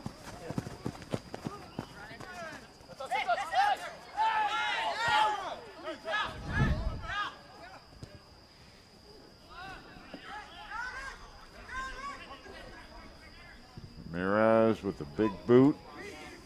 Chip it. Oh, he tried.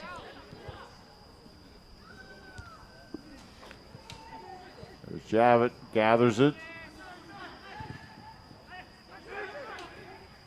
Pacheco. Oh! Garrett Posangre. Poca sangre. Poca Sangre. Thank you. No problem.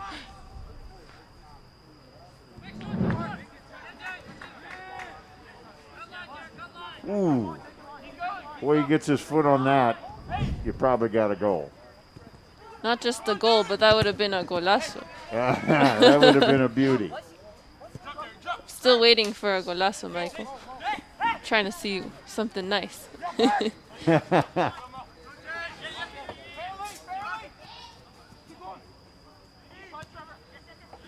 Down to the just under 25 minutes to go in the match.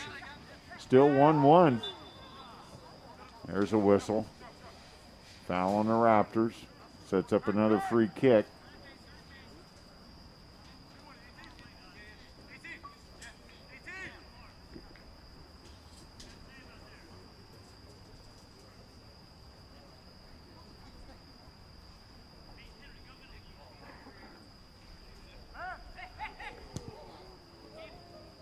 No problem for Donlin.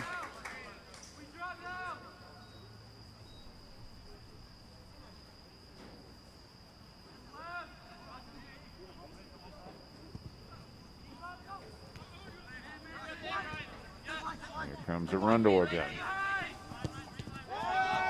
Ramirez, nice play.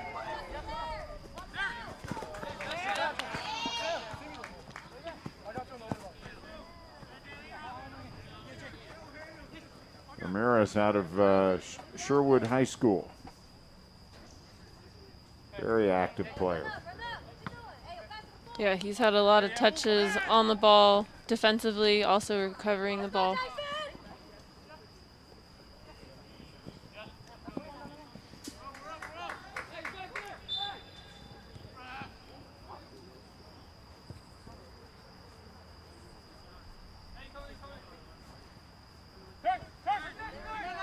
Grab it. Out up top. To Mesfin.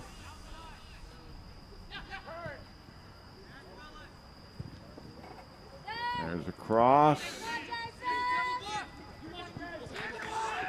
Guevara. Another cross. Oh. Oop. Nice job by Torre to keep it in the Raptors' end. Guevara. Keno Thompson. Escobar. Oh, my goodness. What a great opportunity. Much better there. Much better. Anunco.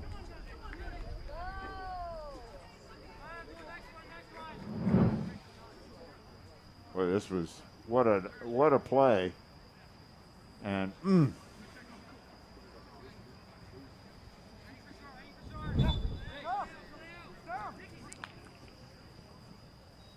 thought we had Roccaforte back in now for Poca Sangre. Roccaforte had a very active first half. He was playing on the wing. He was, yes. I believe on the right side. So let's see where he fits into the offense now that he's back in the game. Yeah, and he was on the right side. Had a very active first half. But I'm not surprised Coach Braz gave him a breather because he was super active out there. Look at Ramirez closing.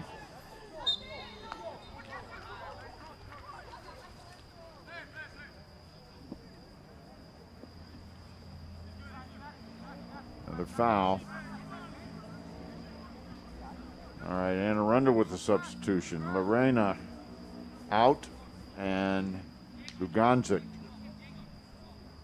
back in.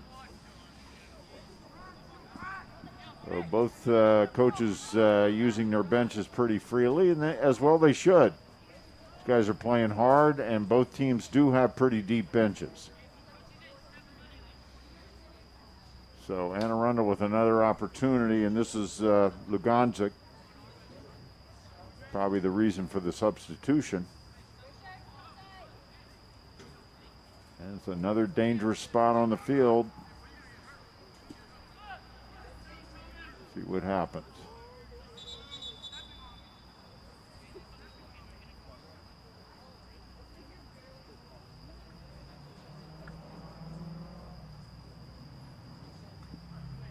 What do you think's going to happen here, Sonia?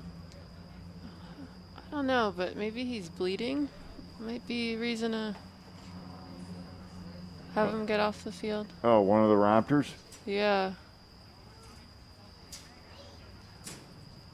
Not With sure. Ramirez and Escobar both come off.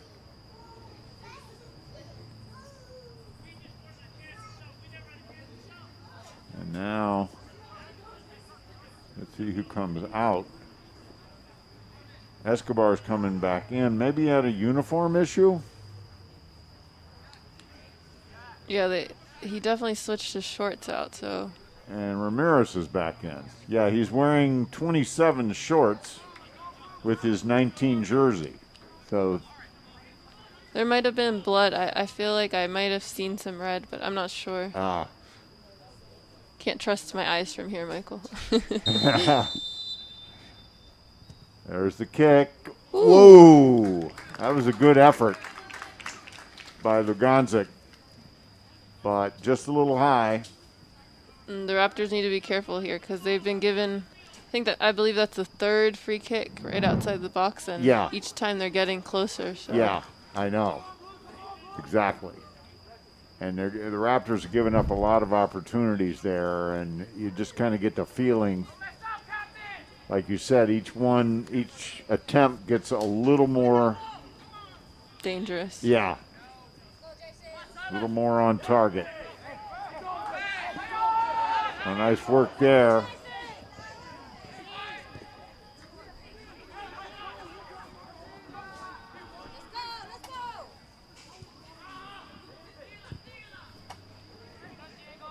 Ramirez.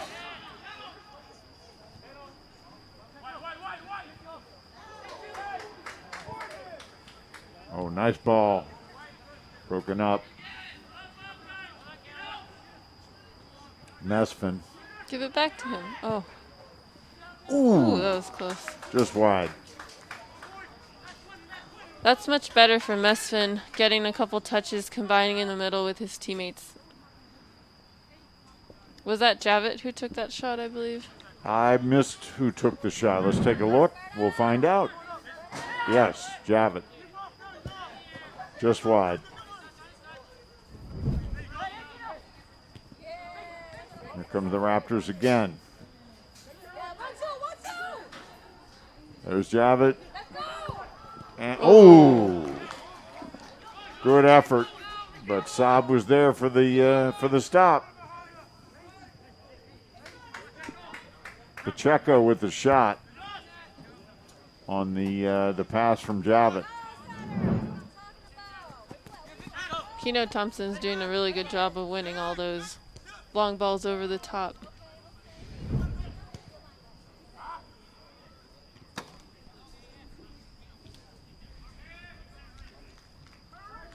Talking to Keno the other day, boy, does he love being here at Montgomery College. Man. He feels it's just the perfect place for him. Pacheco.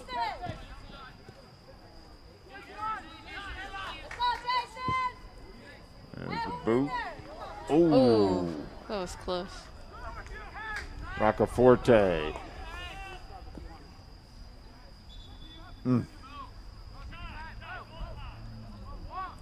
the Raptors now putting on the pressure.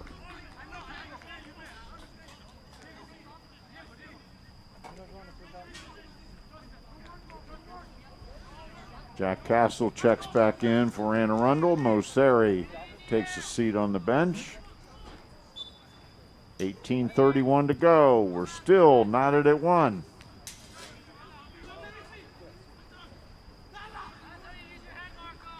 Comes the Raptors on the attack. Roccaforte And the Raptors should get a corner out of this one.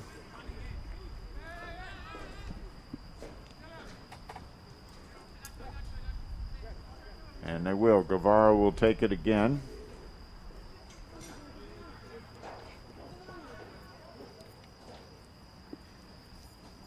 See what they come up with this time. Oh, come on. Oh! Two good opportunities there. But nothing doing.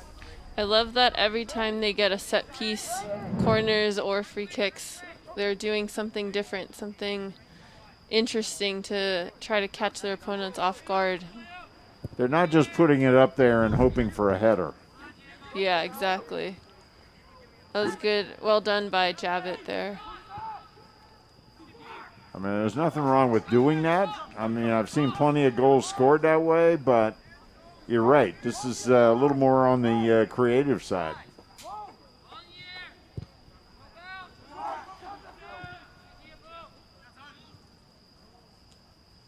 Thompson wins another ball. Oh, I'm sorry, that's Torre.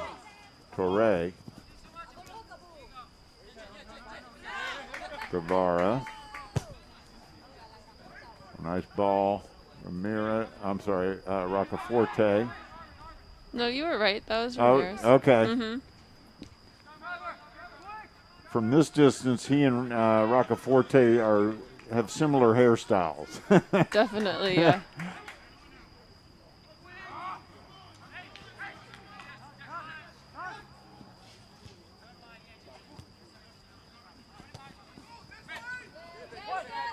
Raptors stop it again. You just get the feeling something's going to break here. Ooh. And that's a smart foul there. You know, he had him beat, and you don't want him to go on a breakaway there. So no, absolutely not. That's what we call a professional foul. So Pacheco with the foul. 15:48 on the clock.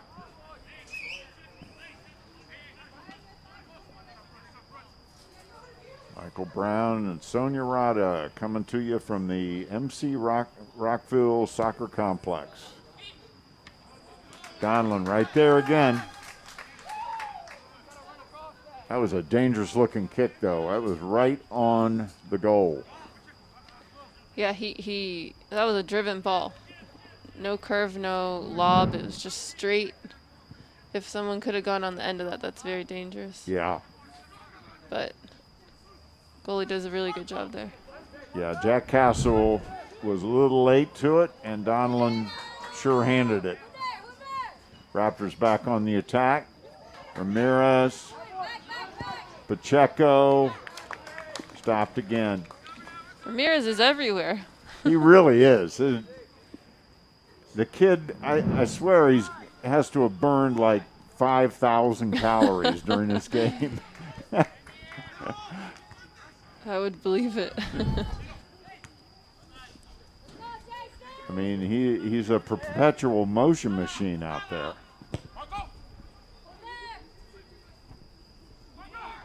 Roccaforte tried to run under that one, couldn't quite get there. And those are those balls where I really think if they're able to find one more pass in the middle to create that link, because those long balls are very predictable, and you know you have to put them in like the perfect spot for your attacker to get onto it. It's very hard. Yeah, that's a very good point. One more pass. Mm-hmm. But I understand why he's making that, is because his teammates aren't showing for him in the middle, so it's kind of like the option he has. But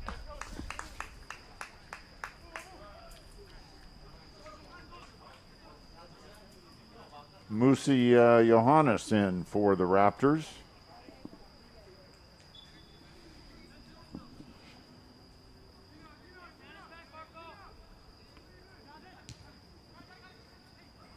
And Abdul Anuko takes a seat for MC. So this is the first we've seen Johannes. He's in there during crunch time.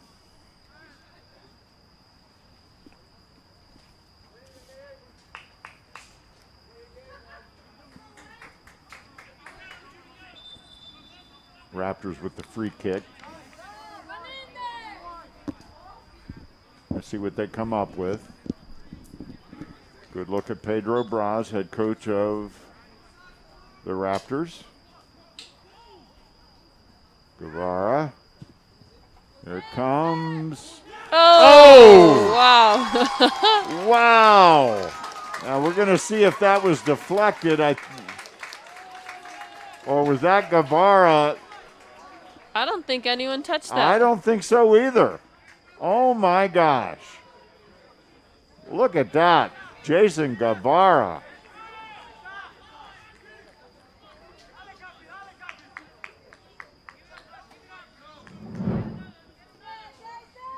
With 12:39 to go. No, nobody touched it. Oh, see, it looks like confusion between defender and goalie. Oh boy. It's maybe the goalie called for it, and just his defender, you can see, kind of ducked his head. Those are definitely I tough. hope we get another look at that. That was wow. What a shot. It's a miscommunication there. Here's another look. Here comes Guevara. There it is. And I don't even see the keeper. I guess he was screened out there. It was a little blurry there, but he definitely came out, and it was just a miscommunication with his defender. It's a little unfortunate for them, but The Raptors aren't going to give it back. yeah, exactly. A goal is a goal. A goal is a goal. They will take that one happily. It was a beautiful kick by Guevara, let's face it. There's Roccaforte running under it, and his shot is long and high.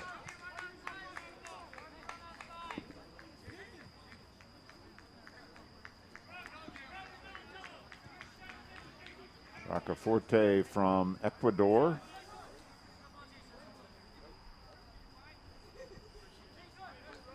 So the Raptors now with the lead to protect, and of course they would love to add to it, give themselves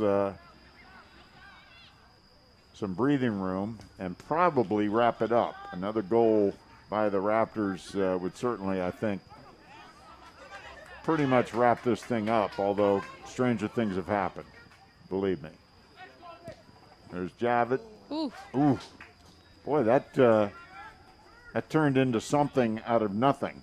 Yeah, absolutely. The goalie did a good job, but that was placed in the corner. And I don't know if it's just me, but I feel a different energy right now from the Raptors. I feel like that goal kind of gave them some life, and, you know, they seem more on the attack right now. Yeah, I'm with you. And goals will do that.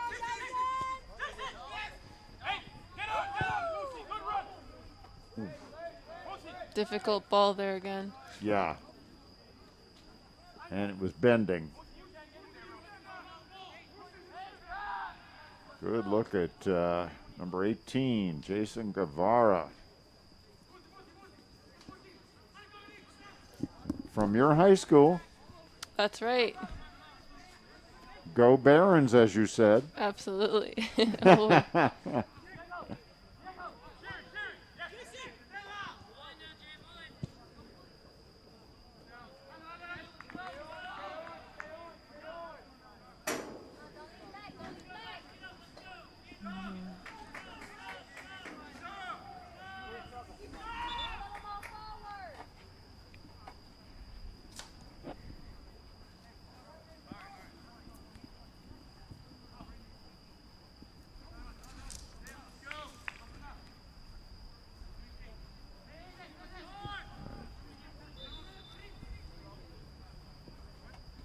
Under 10 to go now.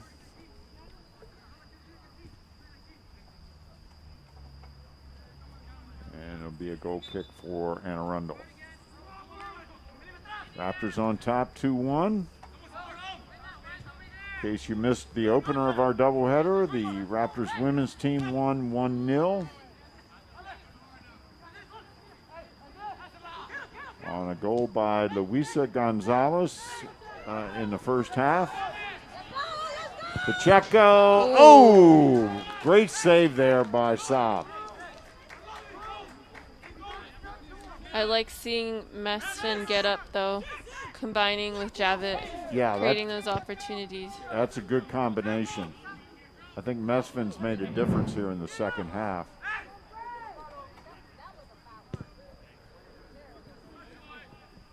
And keeper with the excellent save. That was a really good save. That's got to be the best save of the night, I'd say. Yeah, I would agree with you on that.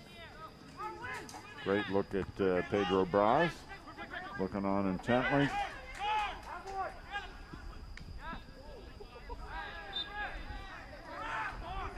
And Musi Johannes getting involved there.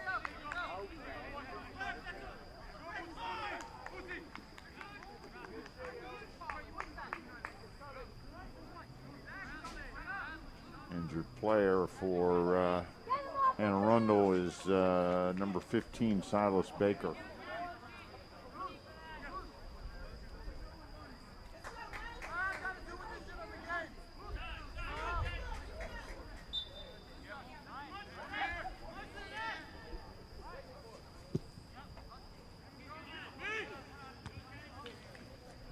Baker is second on Anne Arundel in scoring.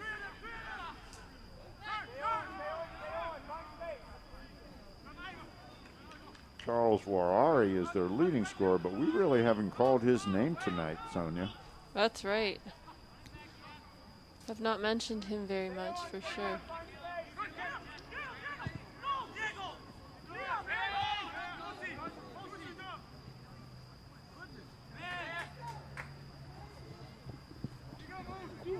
And he's had 2 game winners this year, so in addition to leading the team in scoring.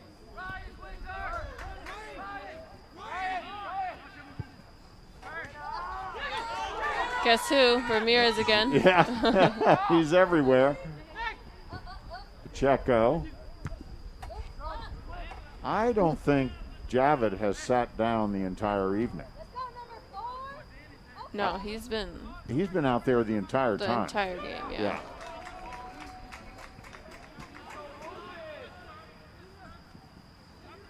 You can also see his versatility. Coach Braz using him on the wing, using him as a center striker in the midfield.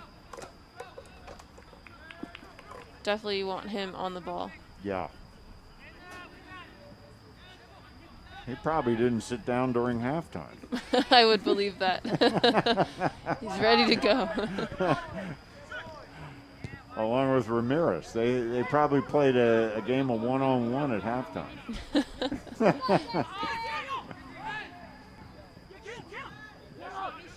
There's Mesfin again. He has made a difference in the middle. Yes, and ever since the second goal, I can see that the Raptors midfield has been a lot more active and combining. Great touch from Ramirez. Yeah, on a nice goal kick by Saab.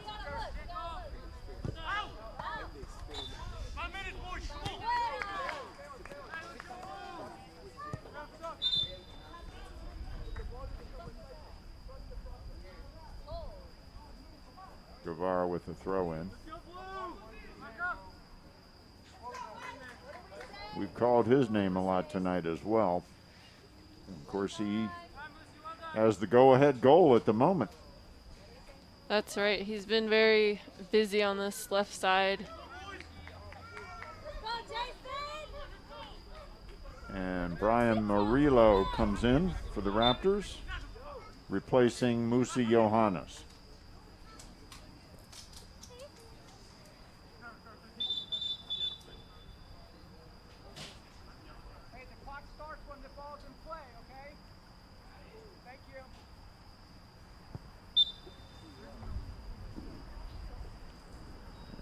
Clock issue been resolved.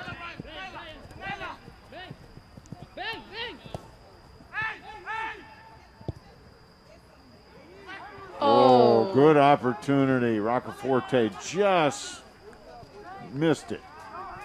That was a really good ball in from Javit.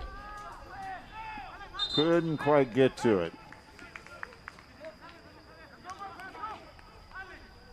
That would have put the icing on the cake with just 4:29 to go.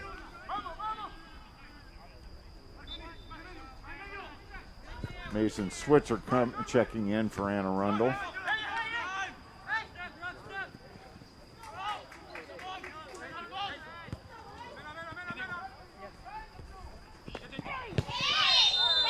Ooh, Ramirez gets knocked down.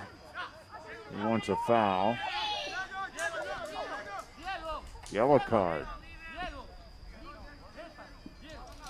And I believe they're calling the yellow card on Castle. That's our first card of the night. And there's a change in the rules. You used to have to leave the field when they called a yellow card. Now you don't have to.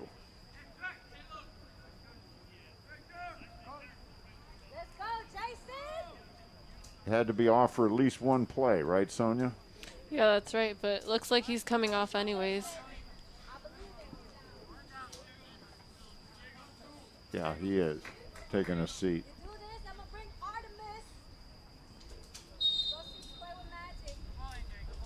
It's a caution.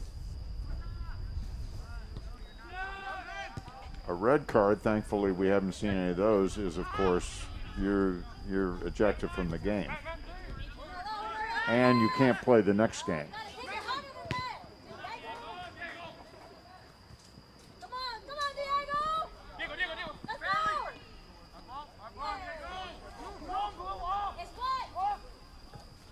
Ramirez still working hard. Oh, I don't think there's anything but hard work for him. He's got one gear. It's fifth. As a coach, you have to love that. Oh, you do. And you reward it. Oh. Good hustle there by Murillo. Raptors are playing hard. Well, both teams have played hard the entire night. There's no taking any time off. Nice job there by Thompson. Clock down to just over 3 minutes. And a battle for the ball between Murillo and Arias. And they call the penalty on the Raptors. He put his hands on him. They both were a little handsy there. I think Arias pushed him first, but it got missed, and right. The retaliation is usually the one that gets caught. So. Oh, the retaliation is almost always the one that gets caught. Look at Javit. Oh, that's unfortunate. Oh, that was pretty, though. You see that all the time in football and basketball. It's the retaliation that gets the foul call or the penalty called. No lack of intensity there from head coach Pedro Braz either. He is a man in motion himself. Of course, Pedro played college soccer, played professional soccer overseas in both Europe and South America. So he comes with quite the resume. And Raptors really fortunate to get Pedro back. Yeah, he's a great coach, but even better, he's an amazing person. So. Oh, he really is. And, you know, one of the things I like most about Pedro is it's not just about soccer with these guys. He sees the whole picture, the whole student-athlete picture. He's got their futures in mind. He's not a short-sighted guy at all, not tunnel vision. And I think all of that is very important. You know, that's what we talk about Ramirez, we talk about Javid, all of them working so hard. You know, I think it's credit to playing hard for their coach. And when you know that your coach has your back and cares about you, it makes you want to play that much harder. And I agree 100%. And it's not just those two. I mean, those are the notable ones, but I think this whole team, we see them fighting. Oh yeah, they're all playing at a very high level. They're all really giving it everything they've got out there. I mean, Roccaforte, that's another one. Yep. He's just in constant motion. Escobar. 1 minute remaining.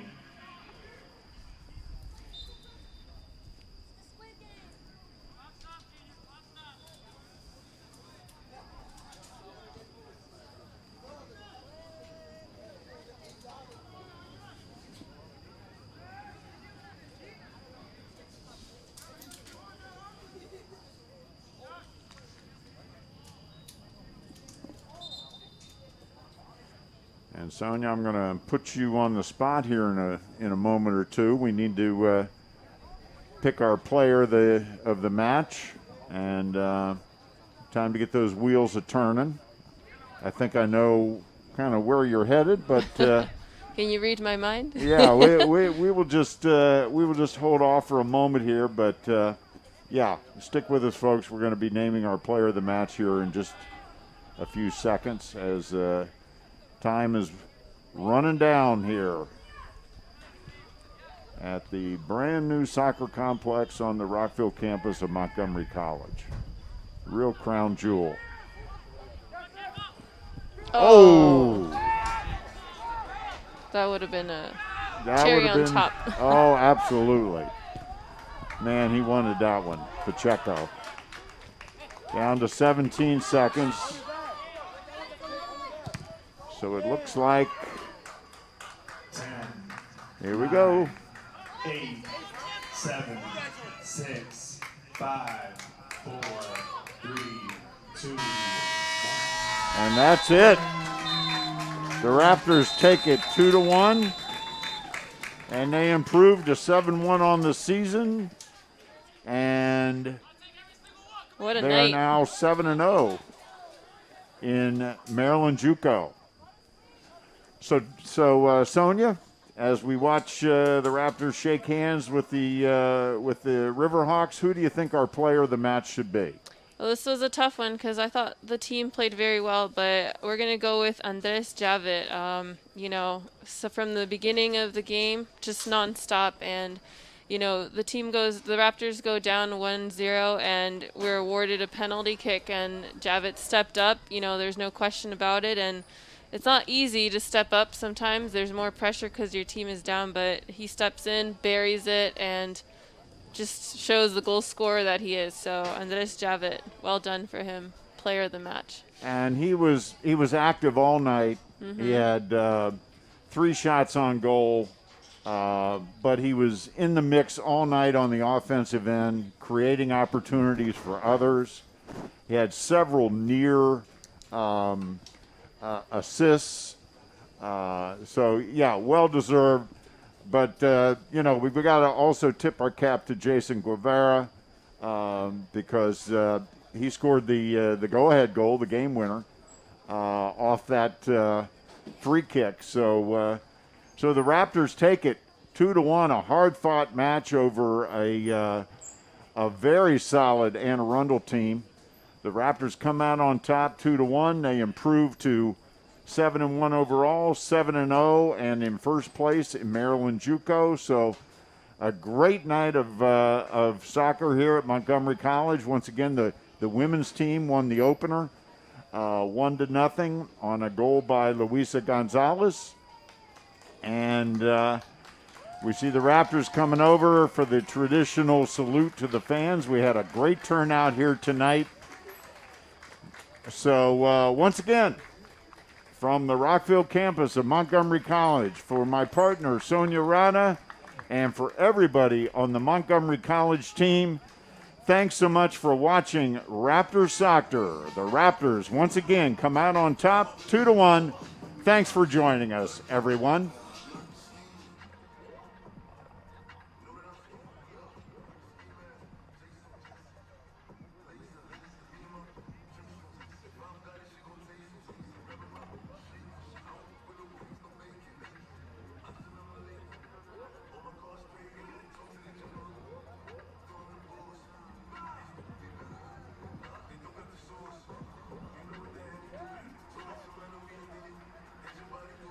Did I get anything?